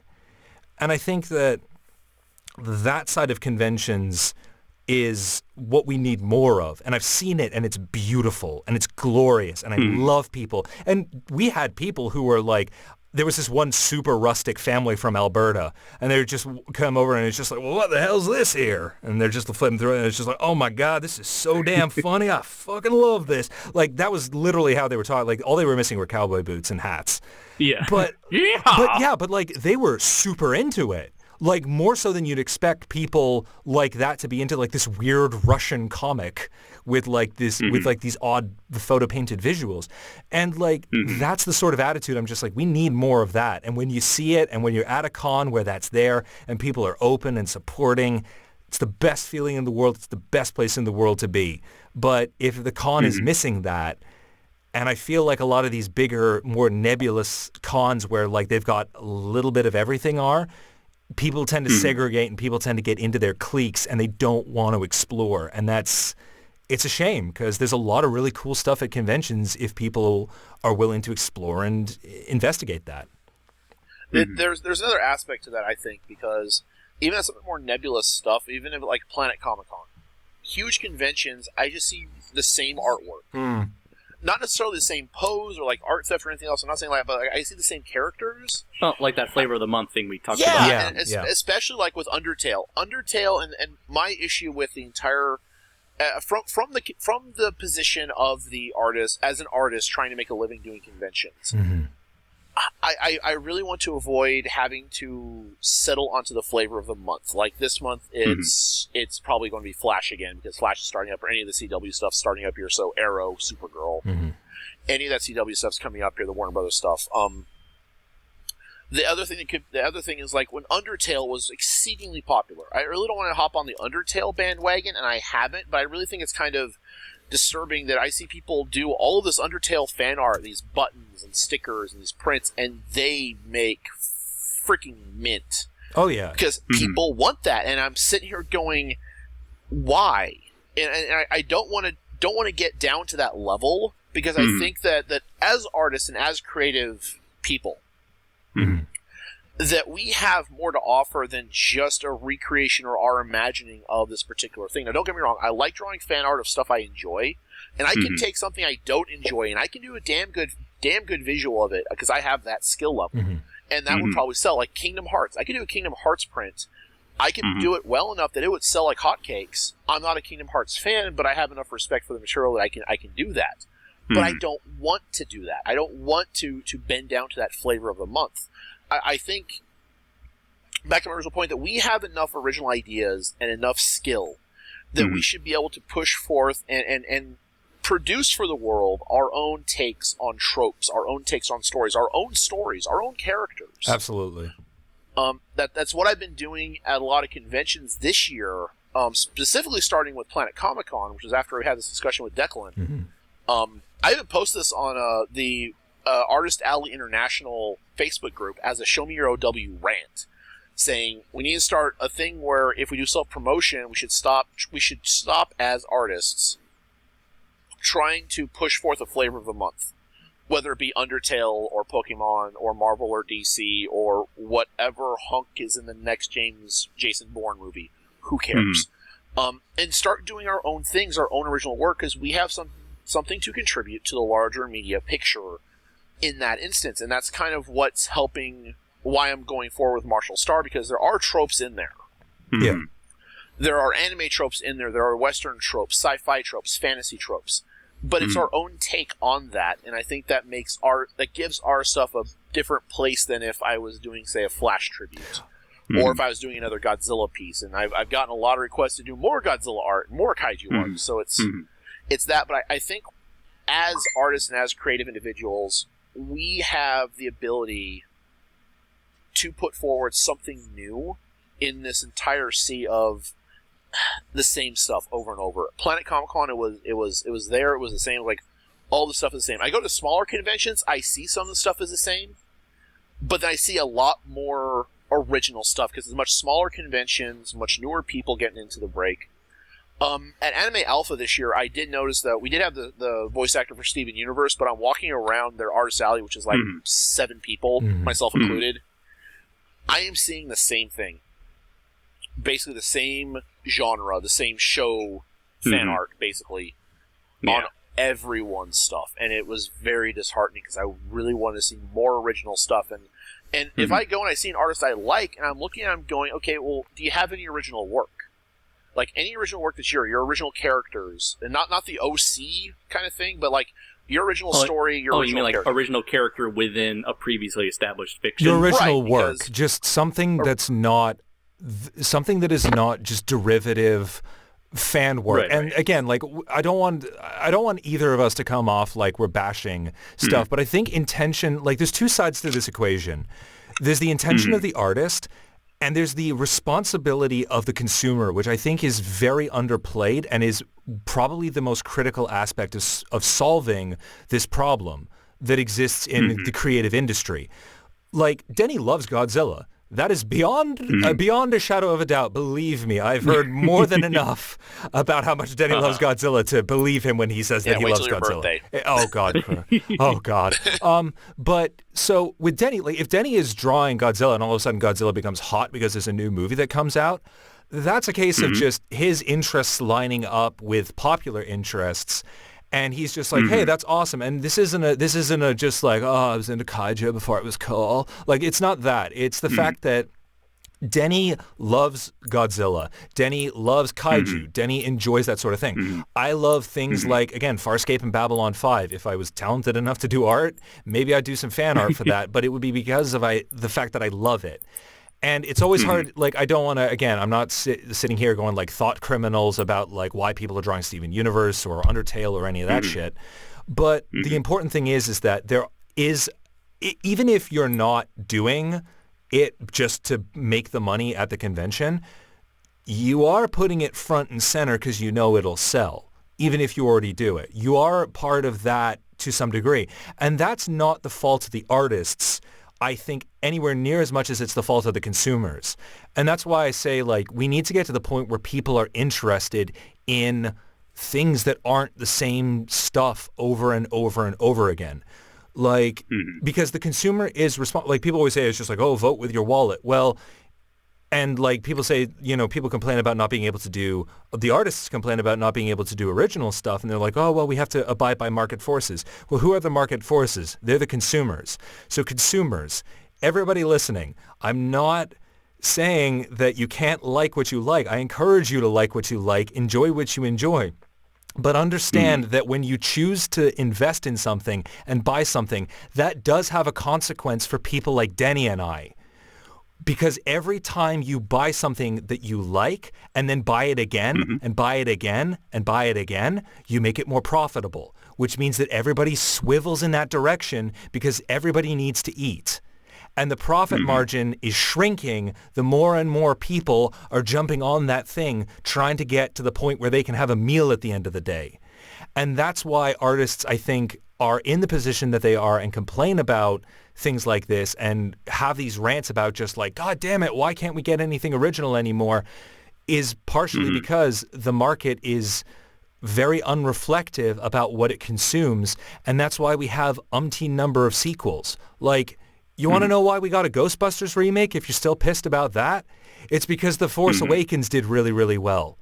I'm sorry, it is. Because every time you turn around and say, I want more of what I've already had, Hollywood turns around and says, well, let's make more of what they've already had because that'll make money. They may be wrong about that on a million different levels for a million different reasons, but Hollywood is full of dumb, irreflexive, stupid people who just think in terms of raw dollars and very simplistic input-output risk assessment. So that's why you get things that you don't ultimately want, because you kept shoveling after something that you actually did want to the point where it saturated the market and had this negative effect on everybody else. There is such a thing as too much of a good thing, especially in media and especially the way that the industry is set up. And if they're pushing, because everyone wants to have the nostalgia factor too. That's why we got The Force Awakens. Which exactly. Your personal opinions on that, we can rant about that for hours. But I did enjoy it, but I wasn't necessarily a big fan of it. I have consideration for what it had. I have no opinion on The Force Awakens because I haven't seen it, and the reason I haven't seen it, despite the fact that I quoted it as one of the major Star Wars in general as one of the major things that inspired me, is because you know something. I don't want more Star Wars. Star Wars cost over $1 million a minute to make. The Force Awakens did. It cost over $1 million a minute to make. Can you imagine if you split that budget up, how many smaller scale, independent, creative, original movies we could have had? Or TV series. What you could have done with that budget rather than getting another Star Wars movie. And frankly, the critical consensus seems to pretty much be sitting at, it was pretty good. it was okay or it was good. I haven't heard one person really commit to the idea that it was some sort of transcendental masterpiece. And frankly, the hype around it has died out pretty fast. I still don't see people really blowing up about it.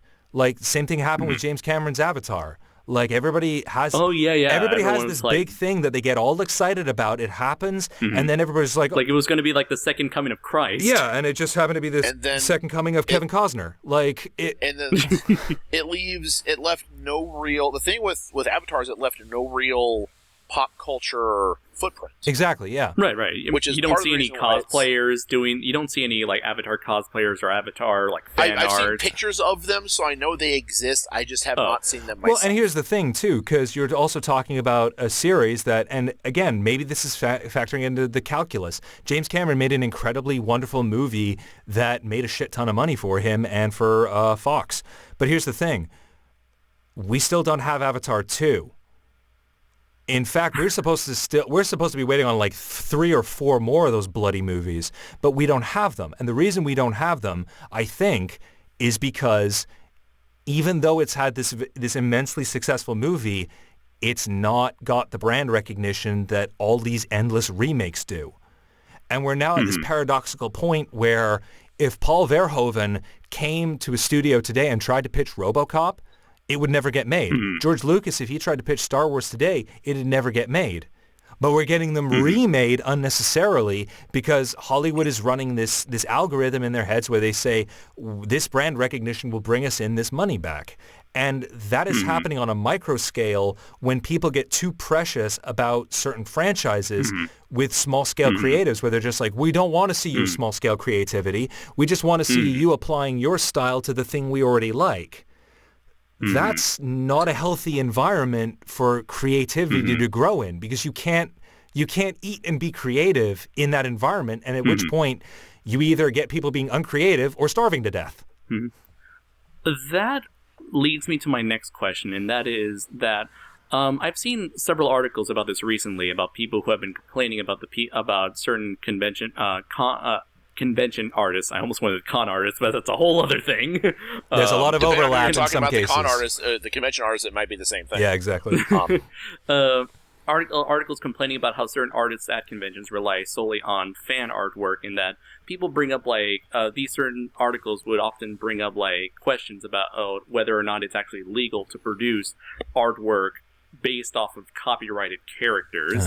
And do you find what is your opinion on this, on the whole controversy of like making money off of other people's intellectual property, and whether or not this sort of backlash against that sort of thing could actually help? Could you think it could actually promote the production of more original artwork and projects at conventions? Short answer: copyright laws are so bullshit that it's a non-question. Until you fix copyright laws, you can't have an honest discussion about intellectual property and ownership, because most of this intellectual property is not owned by the creators anyway. See here the famous Jack Kirby issue, but like this goes down all the way to like this permeates everything from video games to movie scripts to TV shows. It's almost a non-issue. I think it does hint at a wider issue with creativity in general. Where, again, but this ties back into what I think is more of a case of, like, people are trying to fight against the market and show people that there is something outside of this bubble of Adventure Time, Steven Universe, Marvel, DC, all this stuff, that there are original things, and those are getting drowned out by the money. And the money is shaping this discussion around the idea of like, because again, like think of it this way, the people who are starting this conversation are the sort of people who want to make more money off of their intellectual property, who already make too much bloody money off of their intellectual property. Like creativity in and of itself, I find almost irreconcilable with a lot of industry and economic theory. Because you get these bizarre situations where people become so reflexively small-minded and obsessed with profit margins to the point where they strangle all creativity out of the industry. Like, that's where we're at right now. And it makes total sense from an economic perspective, but from a cultural perspective, we're all gagging for something new and something different. And that's also the other thing, especially when we're dealing with fan art in general, because the copyright law is so nebulous and so unconsolidated that a lot of the higher companies, they want to try and make more money. A lot of them, for the most part, in the past few years, have just not given a damn, because any fan artist who goes to a convention, sells the art, they make a drop in the bucket compared to what these studios make off the rest of the merchandise, off of the syndication of the shows, off of producing the new shows and the revenue that comes in from those, and the movie deals and all this other stuff. So artists do make a very, very minimal bit. They also used to use at Comic-Cons, especially like the bigger ones where the big studios are at, actually to go scouting for new talent to bring into their respective areas. But at the moment, I think it's just everyone, it's a combination of the companies want more money off their intellectual property, and there have been some lawyers on some of the pages who post these things about saying how all fan artists are breaking the law and you must stop immediately, but they don't really take action to try and stop you actually. I mean, I've heard Disney's done cease and desists, especially stuff with Kingdom Hearts. Any of their actual properties, they do a cease and desist on pretty fast. I don't know if that applies to Marvel, because Marvel used to go to these conventions and actually scout out new talents and see new things and do all that other stuff. But really, there's short of the big companies actually trying to rewrite copyright law or sending out just massive amount of cease and desist to anyone who in any way uses any of their characters for any kind of fan art, brings it down. But that's also a massive expense on their side to do that. But they're not going to do that. They're going to try and find a way to change the law and strong arm people or spread rumors to threaten people about not doing their characters anymore. And here's the thing about artists and people who make their living off of fan art or fan work or things that are derivative of other people's work. I have a good friend in the BronyCon scene who does ties. Actually, really nice ties. I have several of them. And he also does little pins, like lapel pins. And they're good quality. They're like fun little sort of like little tile designs. So they're fairly innocuous if you don't know what they are, but they look charming and they're eye-catching and they're good quality. And I look at stuff like that, and I look at stuff like in the pony community, I know there's a big thing about like plushie makers and people who make things like that, and whether or not this is contravening Hasbro's thing. And it reminds me of back in the day when I used to watch a lot of British TV via the internet. And never mind legal, because again, I think that the legal issue is just so broken that you can't have a discussion with it unless you're willing to dive into legality itself, which doesn't make for good radio.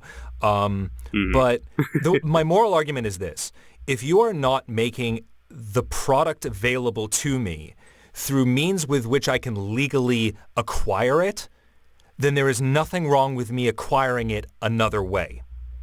Because you are not losing any money that you would have gained from this product because you are not making this product, or you are not making it available to me. If BBC doesn't want me to watch Black Books in North America, I'm going to watch it on YouTube, and if anybody says that I'm pirating it, I will say, what money am I costing the BBC for this product that they are not making available to me? None. Again, you want to get into the legal ownership of things? Frankly, I think that it's a bad argument because it's so broken. But from a moral standpoint, and again, I spent 5 years getting a degree to be able to argue things, so it's all I've got. Yeah. Like, that's how I feel about it personally when it comes right down to it. So I look at something like my friend's ties. Nobody at Hasbro is looking into the gentleman's accessory market for My Little Pony. That's not costing Hasbro a bloody dime, and I don't care who says that it is.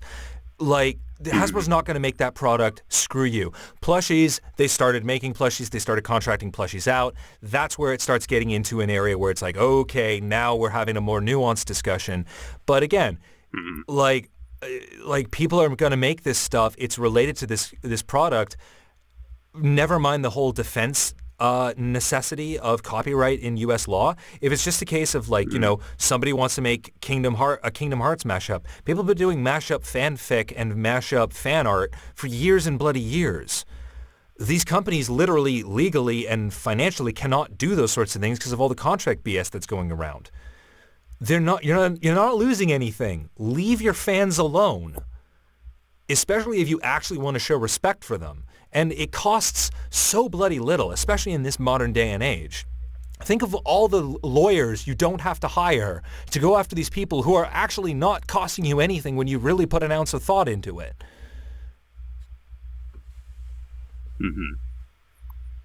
I see. Thank you very much for both of you for your responses. And I guess to switch gears and going from just cons experiences or experiences involving acting and drawing, how about we get into switch gears and move towards the Marshal Star aspect of the interview? Oh, fun! The meat that everyone came for. Come for Marshal Star. Stay for the philosophical discussion on our current media predicaments market. I guess in terms of Marshal Star, how did the project come about? I guess first off, how did you two came to meet each other? Who do you want to handle this one, Denny? Okay, so I'll handle this one and get a start where I got involved in this. So, I was friends with Justin. He was also a member of the CKC forum. And he was actually the writer for the Colossal Kaiju comic. And he was one of the writers, and we met in 2014, friends, so we kind of stayed connected and stayed talking. When I left the CKC forums last year, he reached out to me about another side project that was looking for a storyboard artist. And I was kind of looking for a step into a different venue, trying to see what was going on here, because again, conventions are very stressful. Sometimes they don't make you a lot of money.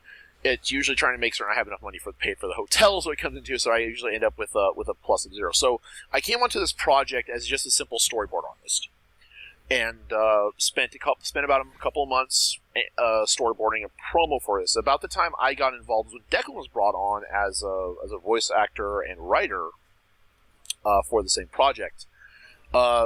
We ended up getting involved in a couple of meetings, becoming senior staff on what the project was going to be, and me and Declan kind of hit it off.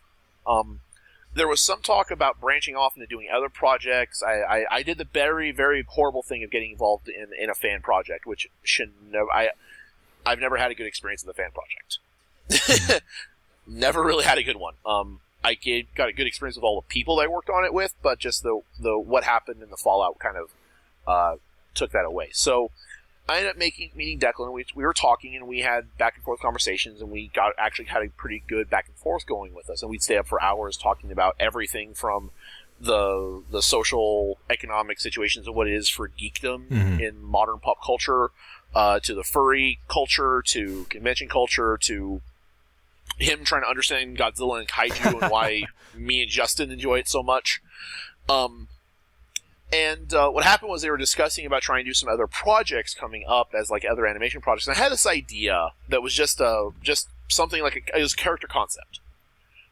Pure-blooded character concept. Description of a character I came up with was a magic gun swordswoman. That was all it was.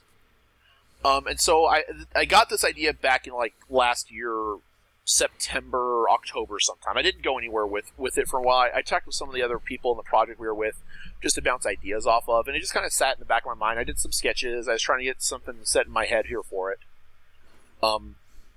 And it wasn't until January that the project we were working on kind of fell through, and so the group was trying to shift their attention to some other projects and some other kind of more freelance projects and some other kind of independent projects, not tied to an established a property.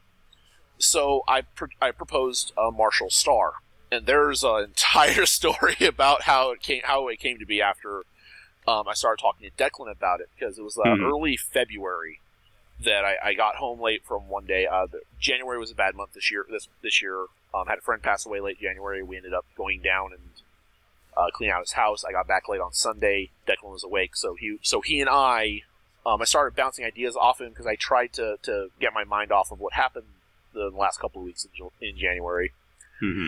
And so I was bouncing ideas off of him for this because I wanted to try and propose this as a project to go forth with. And talking with Declan for a couple hours, getting my thoughts organized because I hadn't had anyone to bounce off of it, and I really wasn't in the best state of mind, understandably so. So we went from this, magic gun swordswoman to building them up into what eventually became what we have for Marshal Star. Mm. I had rough character ideas for the other characters. Just nothing in concrete because everyone was still kind of very freeform. I didn't have a very good idea of where I was going until, of course, talking with Declan and our back and forth on developing the characters from what I had just as a rough concept into building what they were to kind of what we have them today, and then kind of where we're going to go with them in the future here. So. And I'll let Declan go ahead and tell about his half of that entire. Well, entire there's not really all that much to add, honestly. I got in on this project through a convention acquaintance. I was sold on what sounded like a very professional project. I characterized it as something that was not a fan project, but a project by fans. I was impressed with the way that it was sold to me. And as the curtain began to slowly creep back, I began to pay more attention to the man behind the curtain. And that was kind of when the magic died, things fell apart. People who were in charge who really shouldn't have been in charge dropped some pretty major balls. The whole thing basically imploded within the span of probably about a week or two. At which point we were left with the dilemma of what do we do now? Because we were all at the point where we sort of... We all liked each other, and we were all kind of like, well, this is dead in the water. This isn't going anywhere. What do we do from here? And it was, and Denny, Justin and I had all sort of become pretty good friends, and Denny in particular was pretty gung-ho to do something artistic. And I was kind of in free float. I was trying to decide what I wanted to do. I knew that I was changing jobs. I wanted to do some stuff. We reorganized. We were originally going to become sort of an artists community collective sort of thing. That fell apart over a much longer span of time. But during that time, Denny floated me this idea of Marshal Star. And I was intrigued, mostly because of the proto-nature of what he was talking about, this very broad idea of doing something in a universe that was not maybe not unexplored, but certainly less trodden than most, particularly in the West. And being somebody who comes from a very Western-influenced background, I was curious to see more of the Eastern side of things, understand the Eastern side of things, and maybe start contributing to that side of, I guess, nerddom and the community. And then from there, we worked with Justin for the first chapter. We sort of, all three of us sort of co-wrote the first chapter or two, depending on how you split it up. I was originally doing most of the editing work. Justin unfortunately had some stuff in his life that was just conflicting, so he stepped down for the time being, for the foreseeable future at least, and I've now stepped up to being full-time writer. And since then, it's just been Denny and I dreaming big for the most part, and then one of us pulling the other one back down and being just like, okay, that's great for chapter 40, but we've got to get 3 done. I believe that was me on occasion and you on occasion. We were both as bad as each other for sure. Oh God, yes, we were. especially once we started getting into like the more like ancient mysteries of the universe stuff. Like I've had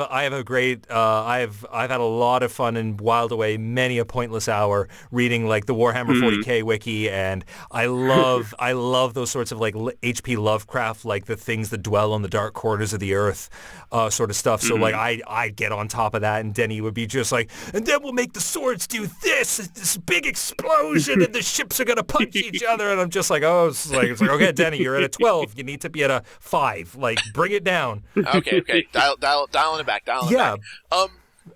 And on that note, we kind of, as Declan said, we do have a kind of a good. We do complement each other really well because I am the creative lead. It's still kind of my story, but the details of the story in its very basic concept, Declan and I kind of hammer out, and usually we have a discussion. We have a call once a week in which we kind of discuss the aspects of the story, what we're going with, and usually if I've had it's like, hey, I had these 3 ideas. Let me run them by you and see where we can put these in and see if they can go. And usually Declan and I can kind of bounce ideas off of each other, whether or not that will go work. And Declan as a writer is still trying to, and even when he's the editor, is still trying to go with my vision, but I'm also very fluid in what he adds to it. And he's added quite a lot that's helped flesh it out far more what I could have done on my own in this short amount of time. So Declan and even Justin's input into the first couple of chapters, because we had chapter 1 I pretty much wrote myself. Very bare bones. Declan and Justin went in and spruced it up with some writing and some dialogue and some other action sequences, some other cool stuff we could do. Chapter 2, I had the first half, and then the 3 of us had this massive writing session where we finished off chapter 2. And an even more massive editing session where you kept me going for 6 effing hours. You enjoyed it, don't lie. I enjoyed it until about like the 4.5 hour mark, and then it was like, oh God, how many more pages do we have? Oh no. I'm gonna need some more whiskey for this one. You gotta get me some juice. I need the healthcare in bottle. Healthcare in Bottle. Helps with attention span and frustration. So chapter 2 finished, and for what happens in chapter 2, the 3 of us together poured into that a lot of stuff, and just kind of playing the 3 of us off of each other. Helped bring that around really well to kind of I think is a satisfying conclusion for that chapter. And then chapter 3, I knew what I wanted to happen in chapter 3. We'd all discussed it, but we still didn't have the bare bones, and we had most of what I wanted. And then Declan came. And this is after Justin had to step down because of his personal reasons and some real life reasons. So Declan took over the reins for the writing, so he got me a lot of information, and so I've gone over everything he does, so I'm kind of playing both, okay, here are the story beats I want to hit this chapter. Declan writes it. I go back over it and read through, it's like, okay, I like this, and this. This seems odd, and we discuss that for 20 minutes to an hour on what we want to do with it, and then we go down the next section. After I convince him that it's actually brilliant, and he apologizes profusely. Excuse me?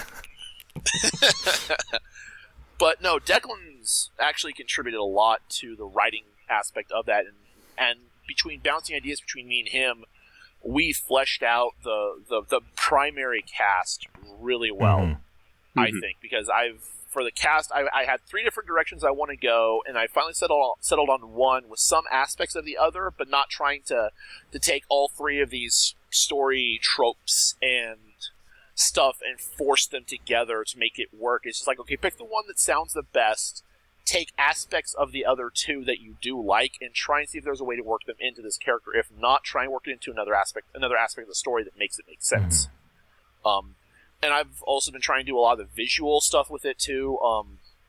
Especially design, creature design, ship design. Ship design's been a big challenge for me because, again, I don't draw mechanics very well. I don't draw inorganic stuff very well.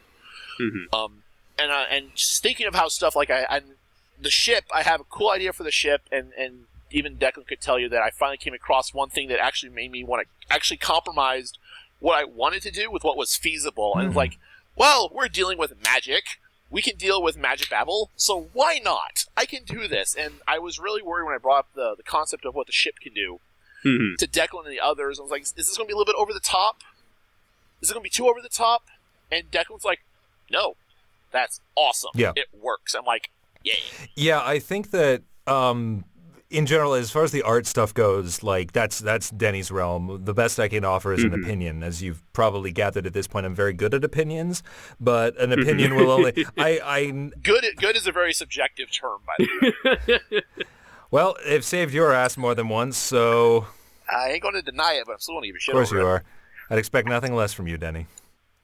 Of course. Anyway, But yeah, no, I think that like when it comes to the art, like it's Denny's stuff, it's anime inspired. I get that. Like it's not my personal cup of tea, but I certainly would like that was the first thing that I was like, okay, shifting paradigms. I've like this is not your idea. You're working for somebody else, and this is the first time I've worked with somebody else on a writing project. It's like, okay, I want to make sure that if nothing else, like I want the universe, for me, it's just like, I just want the universe to make sense. Like, and I don't want to curtail anything of Denny's vision that would harm the story that he wants to tell. For me, it's about making sure that these are characters that when something happens to them, you want to go like, yeah, and you want to cheer with them, or you want to feel that emotion. Again, like I think of like some of the great moments from some of the TV shows that I like, where I'm literally on the edge of my seat, or like I'm marathoning like a season because it's like, I can't stop now. I've got to see the end of the season. I've got to see the conclusion. Like that's the sort of relationship I want people who read Marshal Star to have to the characters. And Denny, I think, with the world that he's building visually, it's just a matter of plugging in those personalities. And those personalities are, they're the product of two creative people who have complementary visions of what they want these characters to be. So when it comes to the art, Denny's just like, does this look good? And I'm just like, perspective's off in this bit, rest of it's great. Maybe you could fix this bit up. Like mostly, the only thing I've really given him any concrete advice for is just, again, environment and inorganic stuff. And that's mostly just me pointing out things like, hey, like the perspective's off on this, or, you know, like this scene seems a little bit wonky from like this perspective, or just like this could do some touch-ups. But it's never beyond that. Like he showed me the original designs for Bree. And like I made one suggestion about Bree about how her sword attaches to her back, and that was it. That was my sole contribution for character design, and that was it. Like Helena came out pretty much perfectly the first time. I love Tracer, and I think I contributed Zach's hat, and that was about it. It was Zach's scarf. Scarf, yes. His shoes, yes, and even his jacket. Oh, really? And his gun. I didn't actually know that. And his guns. Oh yeah, no, because yeah. You sent me several links to work from, so that's what I went and worked from. Yes. So, on that note, you did have a lot of input on Zach, because Zach had the most to build from his original concept, which I had 3 or 4 years ago, from just a character concept for a character I wanted to play in like a kind of similar kind of high fantasy world, like pirates and sky pirates and all this other stuff. So Zach kind of migrated from that, got slapped into here, and then he got a complete redesign, like completely different from what I would imagine. And a lot of that design choice came from when I was doing the first promo picture for Marshal Star, including Zach's skin tone, his hair. Well, his hair was about ideally the same color, but like his outfit, his skin tone, his eye color, that was mostly me, but like Declan gave me some suggestions for like his coat, for the scarf around his neck that he wears, his boots and shoes, as well as his gun. Which I still went with the idea of him being a dual wielder, so you'll see some of that here soon. So, and I've gone over like, and I work IT, so I work in office, and so I have access to all my Google documents. So there's a when I first started doing all of Marshal Star, before it was Marshal Star, I was just writing down like a big Bible of just getting my ideas somewhere solid, so I could actually look over them later. And of course, Declan went over them as well, and we were discussing, because he was the editor, he was the person I was bouncing ideas off of to try and help me figure out how I'm going to meld this into what it is now. Professional opinion giver, basically. Yes, which I cannot thank him more than anything. I cannot thank him more for what he's done for that. I endeavor to give satisfaction. Well, I could, and I probably still will, but the funny thing was, okay, so we talked on a Sunday, first weekend in February of this year. I started writing up what I had in my mind for the universe in itself, for the entire setting for Marshal Star. Basically, I was world building. I was world building without doing story building. I was doing the world building, so I knew what rules I had to work with. which I think kind of helped strengthen this. So I spent Monday working on it at work and at home, Tuesday working on it at work and at home, and then Wednesday, and I'm bouncing these ideas and having Declan read over them because he's still on. We were still in contact on that original project site Slack for quite a while. And so I'd show him and I'd check it, and I noticed one thing because in a GDoc it'll show you if like there's an anonymous visitor.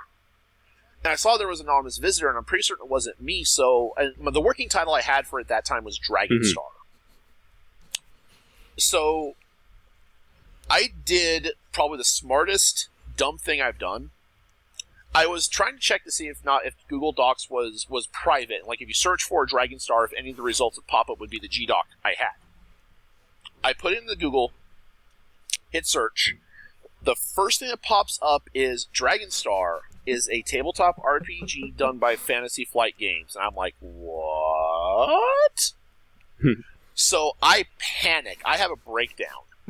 And Declan can attest to this, that the messages I'm sending to him are in caps of just like strings of obscenities and him being confused until I explain, fuck, look at this. And as soon as he explained it, I just burst out laughing because I thought it was the funniest thing in the world. So, Marshal Star got rebuilt twice. Yeah, it did. And in all honesty, it was the best decision I had done, and it was probably the best option for the entire story that we were working with. Because it forced me as the creative lead to break down everything and then go back through the parts that I really wanted to keep. And then focus the story and then decide on where the story's going to focus, and then we've rebuilt everything from it. There's no joking that we've rebuilt everything on that end. And it turned out it went through the fires of challenge, and it came back reformed. I was not kidding when I said that we have material for 40 plus chapters at this point. One of the things that Denny and I seem to almost always get into is just the trajectory of the characters, and that ends up taking us so far beyond where we're at any given moment that eventually one of us is just like, we've gone too far. Like we have to go back. Too far. Marty, we have to go back. Yeah. Great Scott, Doc. Jeez, Doc. I will say this though, that as we've gone through the reforging of all of that, and with Declan mentioning that we do think forward the story, because it helps us see things in the story now that will come back into play later. I think that one of the best storytelling things that happened for me, just for figuring out these characters, was in particular, like with Bree, we already knew Bree, more or less. Denny had pretty much sussed out who Bree was, where Bree comes from, what he wants to do with Bree, like all the things you have to sort out for a main character. With Helena came out, again, fairly well-formed, and in fact, I'm looking forward to getting to do some stuff with Helena from a background. I've actually talked with Denny about the idea of a story specifically to explore Helena. Sort of a dual story to explore Helena in relationship to Tracer, and Zach in relationship to Bree. And with Helena was never really a mystery to me from a writing perspective. The two that we were trying to figure out were Zach and Tracer. And we got Zach through some of the long-term story beats that we were already thinking about. But it wasn't until we figured out where Tracer is going to end up at the end of the story, which was was literally the byproduct of just one meandering conversation, that Tracer clicked. For me at least, I don't know if I can speak and say both of us, but definitely for me, it's like, okay, I get Tracer now. I get where we're going to go with him. I get what we're going to do with him. And in that instance, I'll have to agree that it did click for me, because Tracer's story, as I had written it, was rather flat. And that was a concern I had, because Tracer is going to become one of those interesting characters that I think people are going to enjoy. They're going to enjoy anything that Tracer is in just for his reactions, both visually and his dialogue. And especially how he interacts with everyone else and this different group of people we have, and how they click together in this. And for those who are interested, and I'll give Andres the the link to the actual Marshal Star promo picture. Bree is the one wearing the cowboy hat with the red hair and the golden gun. Mm-hmm. Tracer is the white alien with the mechanical tentacles on his head and kind of cybernetic parts along his neck and chest. Zach is the darker-skinned, blonde-haired man in the duster. And Helena is the giant, gray-skinned alien with the mechanical arm. To give you guys a frame of reference. Because in the comics so far, none of them have been properly introduced yet.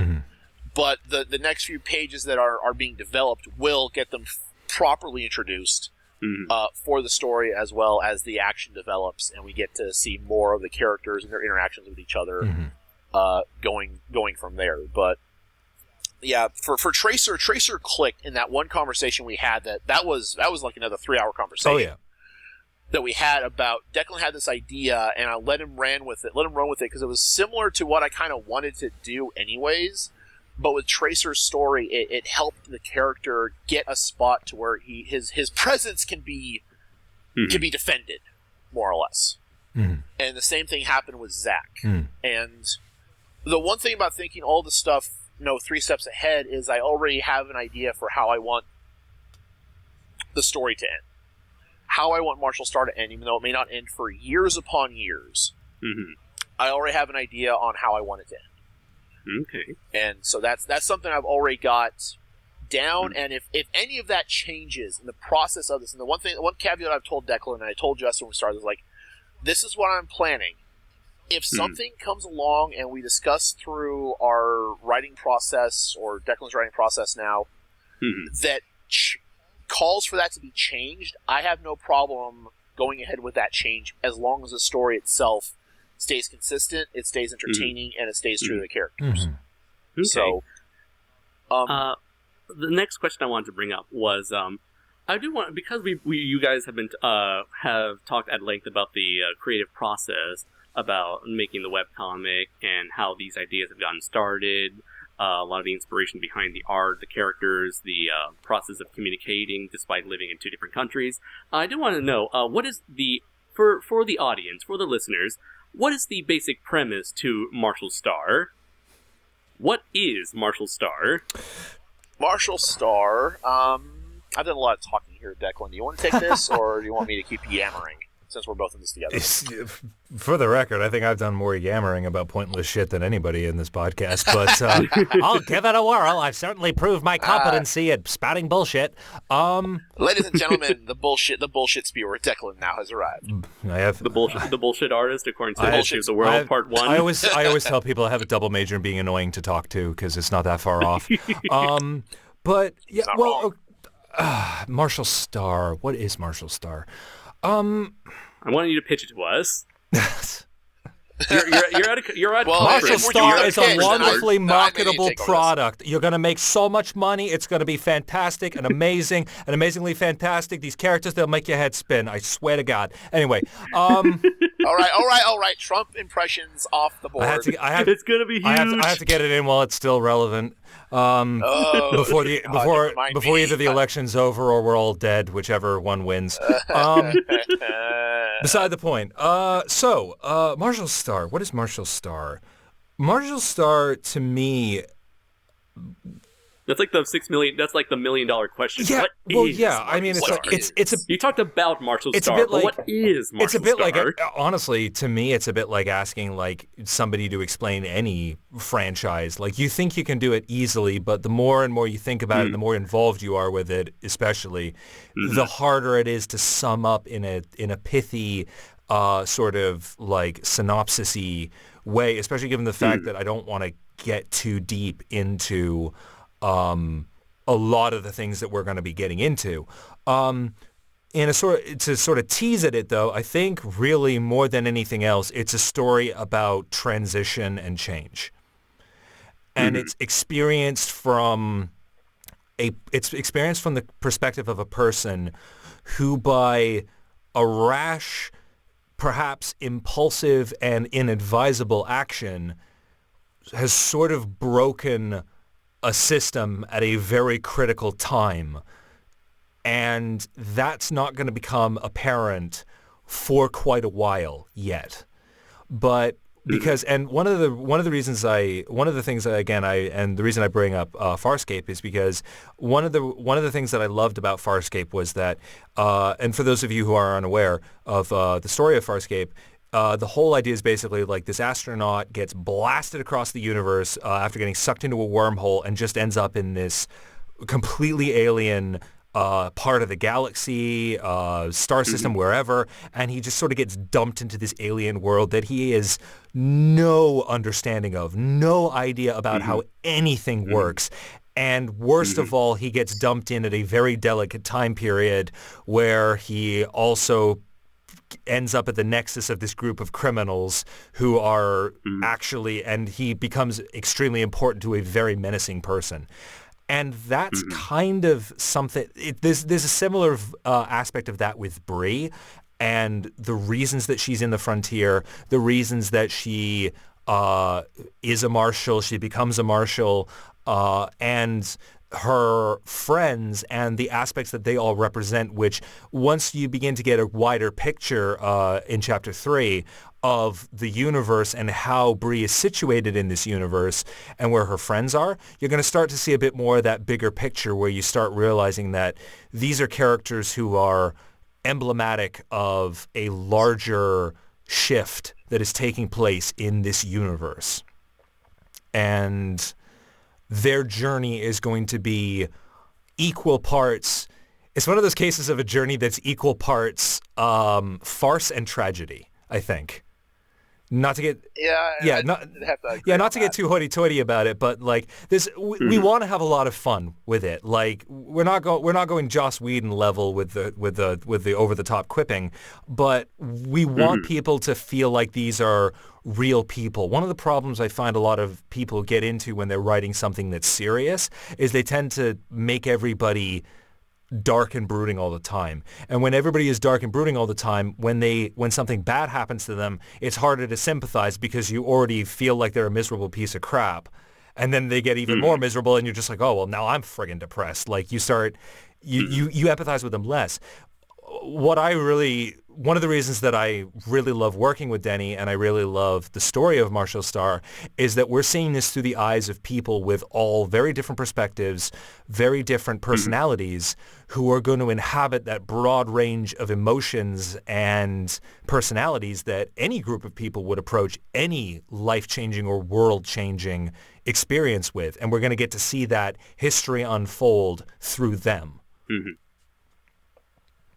Marshal Star to me is just like Declan says, a little bit hard to describe because I could give you a simple plot synopsis that's on our Patreon, it's on DeviantArt, it's on anywhere I promote the comic, which is simply you're in the frontier of the galaxy, which is wild and untamed, and to keep law and order, there are what are called the Stardust Marshals. And one of the newest members is this crimson-haired captain of catastrophe known as Bree, Marshal Bree. And she has a kind of a ragtag group of deputies under her charge that are trying to keep the peace for everyone as a larger story unveils around them and sometimes because of them. It is a story about change, transition. It's a story about growing up, coming to terms with your own adulthood and responsibilities. It's coming to terms with who you are within a culture, who you are within society, and just who you are as a person, as well as dealing with tragedy in your past. It's dealing with all the challenges of trying to hold on to your responsibilities for keeping people safe from harm, as well as the different perspective that the characters' backstories, and as a story advances and the universe becomes larger, you kind of get to experience in a way, and we kind of want to experience it through these characters. And the one thing I do want to point out, and especially the creative design, is I wanted to avoid the trope of the scantily clad, overly attractive main female character, because anyone who's seen any of Marshal Star, if you guys have seen it so far, you guys will probably notice if you guys are reading it now, is that the Marshal Star itself, Bree, is not scantily clad. She's actually very modestly dressed, and that's the one stipulation I had for myself, was that I wasn't going to make this the heroine of the story be a sex object, or not even a sex object, but very sexually minded. She's not Bayonetta, but she's also not. She's also not like a hyper masculine character. She's not hyper masculine. I wanted to draw her as just kind of a sensible person, but she has that fire streak. She's still a firecracker. She's still a spitfire, but she's not a spitfire in the terms that she wears a lot of these revealing dresses, and she doesn't use her femininity or her sex appeal to draw people into a false sense of security. She's not like... she is, for all intents and purposes, a normal person in an extraordinary world. And that's what we want from all our characters. We don't want to fall into the trap of something simple, like... We don't... Like trapped within like their own, what would you call it? Trope, or a character trope. Yeah. And the other thing is Bree's not drawn for fan service. Right. Which is the one thing, like I said, I don't mind fan service, I really don't. But for Bree, it's really out of place for her to do that. It's out of place for any of the characters, except maybe Zack. But Zack's a special case. But Bree, to me, is she's part practical, part brash, a little bit high on herself and her own abilities, and the situation that she's in and why she's in this situation. But even then, there's still a bit of internal mechanics that she works through and tries to work through that we get to see in later chapters, and I think actually will build her character up as the story goes. But I didn't want her to fall into the trope of being the sexy badass. I want her to be her like own the kind of femme fatale sort of thing. Yeah, she's not a femme fatale. Right. She's not Black Widow. Right. She's a lot closer to some of the old Western kind of sheriffs and marshals with their own. Which she has her faults. She has her positive side. She has her faults, and her merits. And she's still she's a regular person, as Declan said. It's kind of we decided that she's a regular person in an extraordinary situation, which is the same for all the characters. We want them to be real, even though they may look like characters out of a fantasy anime. My second to last question is, because you guys chose to make this a webcomic, what are the advantages and disadvantages of working on an independent webcomic? The one advantage and disadvantage. One advantage I can think of is also a disadvantage. We're not it's the creative process for making a webcomic is you can put anything pretty much on the internet. Okay, I've already done 3 webcomics already. This is my 4th. So the thing about that is you can put up a webcomic basically for free, and then it becomes so that's a plus. But it takes a lot of advertising to try and get the right people to notice it, look at it, read it, consistently read it, and then support you. So it's free to get stuff on the internet, but you don't get any money back from it unless you have like advertisement spots on the website for hits and people coming in to see it. So that's very minimal. So you have to focus on things like Patreon and Patreon rewards and subscribers to try and watch everything. So you have to do a lot of social media plugging, especially on my end. I've done Tumblr posts, I've done DeviantArt posts, I made a Facebook group to be the official acting blog for the comic itself. I've got character arts and stuff I need to update to the site. There's just a lot of more work to be done, but the positive and negative about it is that it's free and you're not making money. Which, don't get me wrong, I love doing this. We would like to get support for this, so I'm trying not to say that please give me your money or I'll stop this, or there's no point. I don't mean that, but if there's people who like what we do, and there's people who do, and there's people who are out there, they will support an endeavor or a project or a webcomic or even a podcast series like this. So that's the good and bad of that I think is the bigger piece here. Because I would really like to work on Marshal Star full time to get caught up to where we need to be in the story, to get enough stuff up that I could have a little bit more flexible time to do like specific prints for it.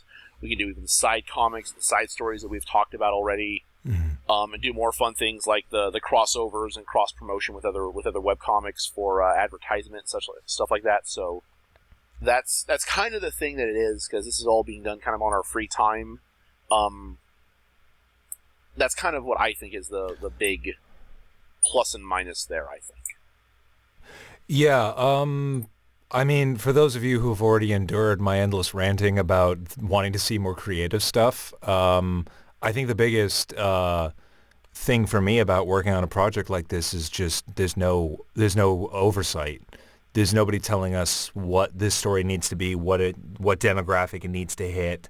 In order to be successful, we rise and fall based on our own merit, and that's terrifying in its own respect. But the both of us like it's all on you now. Yeah, a little bit. But I mean, the both of us are secure enough in our current circumstances that we can do this without having to worry too much about, going hungry, even with the effort that we're putting in. And I think about like some of the artists that are out there now that are making these comics, and the community is just, frankly, the webcomic community is fantastic. One of the best experiences I had at a convention actually was quite recently at Vancouver Comic and Comic Art Festival, or VanCaf, which is a free admission convention that Denny and I are actually going to try for a table for this coming year at. Might be our first official comic convention appearance, maybe. But when is that again? Just out of curiosity. Don't know yet. They haven't got the 2017 stuff out yet. But we will. I am planning on having at least the first chapter on a publishable format that will be for sale there, with any luck. Nice. With any luck. So, but yeah, no, like I went there as an attendee again, but just chatting with people, local artists, not so local artists. There was beautiful work that was done by a Relic concept artist, because Relic actually has an office in Yaletown where this whole thing is done. Just that community, the support, the artists, the writers, everybody working together. It's just a great thing to be a part of, and it's that community, that creative spirit that is one of the major reasons why I picked up and moved my life halfway across the continent to be able to be a part of that. So to me, that's worth all the multi-$1,000 checks in the world, as far as I'm concerned. Like, I just need enough to cover the rent and cover my food bills. Really, that's all I need. The rest of it I need to do to make sure that I feel good about what I'm outputting at the end of the day. And Marshal Star is something that, when Denny pitched it and when we started working together on it, I looked at it, I looked at myself, and I said, you know what? This is something I'm happy to put my name on and say that I wrote and say that I was a part of. And for me, that is the best part about being a webcomic or an independent creative of any kind. Downside to it is that if you're interested in being the big man at the convention scene and being the big person, you're not going to enjoy this. And there is an aspect of like, there is a lot of frustration with being underappreciated, with not getting to do a lot of the big things that some of the people who do go the corporate way get to do. But for me, that's not really that big of an issue. For me, the creative aspect is more important. Okay. And so my very last question for the both of you is,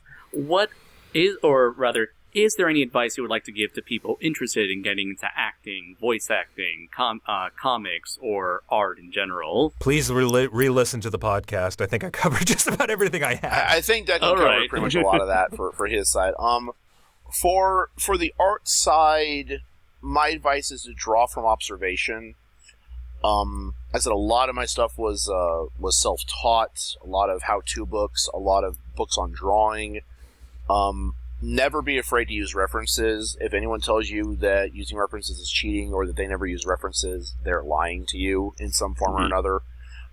Because I don't think if they're good enough that they don't need them, then they don't need them. But never hold yourself down for using a reference in any fashion. If you need a reference for a pose, for a cityscape, for a specific design element, never be afraid to use a reference. Just don't copy it verbatim. Or trace, yeah. Or trace. There's a big difference between referencing and tracing. Yes, and I say never be afraid to use a reference, because there are some things that people, like even some of the artists that I highly admire, they use references all the time.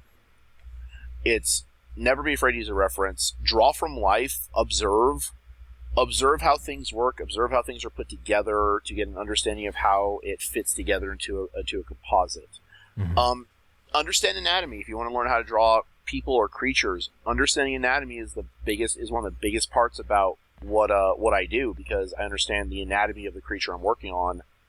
That translates into how either realistically they look or move or anything. You don't have to be an expert in anatomy. Like I'm not going to ask you to. I wouldn't ask you to name me all the muscles in the neck.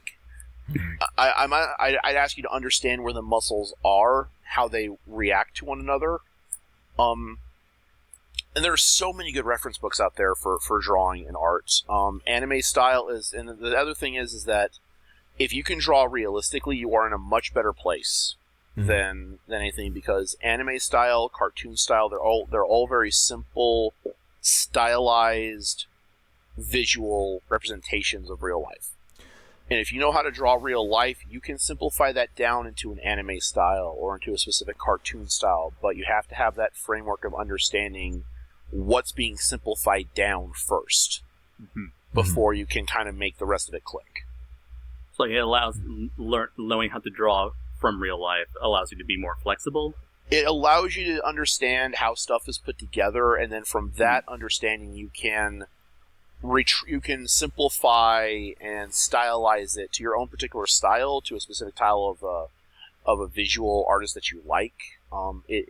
It gives you a bit more flexibility, but it gives you more. What's more important is more understanding of what you're trying to work from and draw from. For the comic side, is if you want to learn how to draw comics, there are several good books out there. I know Stan Lee does a really good series. His How to Draw Comics series is pretty good. A lot of my stuff is very manga-esque, so I usually reference the How to Draw Manga series. I do have a lot of How to Do Western comics, because understanding visual storytelling is paramount in any comic description, in any comic work. Comics are visual storytelling, which you can probably see in some aspects of Marshal Star when you look at it, that there's a story being told. If you took out the word balloons, you would lose some context, but you would still get the gist of what's going on, and you would still get the importance, and that's where visual storytelling comes in, and that's why you may see that I really enjoy a lot of panel breaks, a lot of dramatic angles, and some Dutch angles. But that's also my preference, is I do enjoy panel breaks in comic form, because that's kind of interesting. And panel layout, and there's a whole bunch. There's so much to go over, and there's so much references out there, and guides and advice out there for working on it, that you should never be afraid to ask for critique. Because a critique is designed to help you improve, even if it's negative. I would go for a constructive criticism that may be negative over a positive criticism that doesn't tell you much of what they enjoyed about your work. All right. So. Oh yeah. Is there anything else you guys want to say? I was actually just gonna there is one piece of advice or a couple pieces of advice that I think are a little bit more general. When it comes to like if it comes to voice acting, there are way more qualified people to listen to than me. The only advice I can give for that is move to where those people are and take their classes. Same thing with writing, just learn what you like in writing and do that and practice until you get better.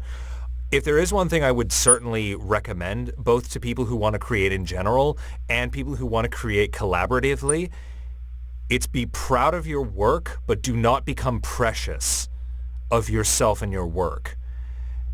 Because you need to be proud of something in order to be confident about something. You need to be able to look at something and say yeah, no, I do good. I do something that I'm proud of. And you want to get to that point where you're proud of what you do.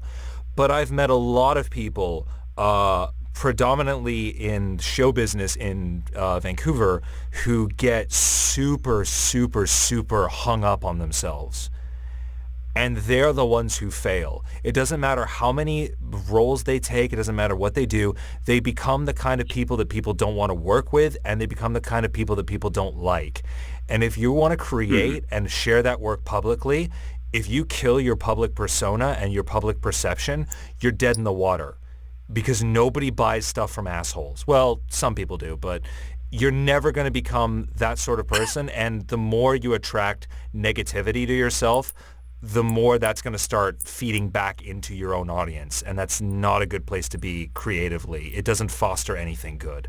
So yeah, just decide what you want to do. Dedicate yourself to it. You can do it in all likelihood. Just make sure that you never get arrogant over it, and always be ready to take criticism, always be ready to take critique, and learn to accept and give that in kind. All right. Thank you very much, Denny and Declan, for the words of wisdom. And thank you also once again for this roughly 3-hour-long podcast. I feel like we've covered quite a lot of topics on tonight's discussion. We went through talking about like the voice acting and acting businesses in Canada. We talked about like conventions. We talked about original work versus fan work. And let's be honest, that one is an entire discussion in and of itself. You could do another 3-hour podcast on that, just on its own. Probably. That could make for a good Kaiju's Corner episode. No, it's been a pleasure, Andres. Thanks for having me on. And to the audience, I apologize and hope I didn't drive you too nuts with my endless meandering. Oh, no, I feel like we... I think they will really get a kick out of this, because I personally enjoyed my time learning everything that I have from you two, and I also had a really great time just learning more about Marshal Star. I myself have been a fan of the comics from what I've read so far, and I can't wait to eventually talk about it in a separate video, give my own personal thoughts on it. So, last thing to finish things off, where can people find the two of you? From the last Kaiju's Corner, you can find me at drstudios.deviantart.com. You can also search for Decorative Reality Studios on Facebook. My DeviantArt has the Tumblr information. It also has the Patreon information, as well as the Facebook information, and even a link to Marshal Star, which I believe Andres is going to put the Marshal Star link in the comments below, or in the selected description below, as well as probably links to a lot of our wonderful projects we've worked on over the years. So that's where most of my stuff's at. Yeah, and you can find me at www.vocal-philosopher.com. That's really my hub for all my internet activity. It's a bit quiet on the scene right now, just because Denny's been slave driving me so hard. But crack that whip. Exactly. But I'm hoping to update and get some of the projects that I've got on my projects page up soon, looking into making my own online audio content, and maybe some video stuff too soon. Who knows? If you do want to contact me, if you need a voice actor or writer for anything, there is a contact page on my website. Feel free to shoot me an email through that. And always like to hear from people who are interested and people who appreciate my stuff. All right, and so that, I believe that concludes another episode of the Shuwatch podcast. Be sure to check out all the works of Denny Roth and Declan Burke, as well as and especially their webcomic series, Marshal Star. So I have been your host, Andres Perez, aka Kaiju Noir, and until next time, everybody, take care. Shuwatch! Bye-bye! Shuwatch! Shuwatch!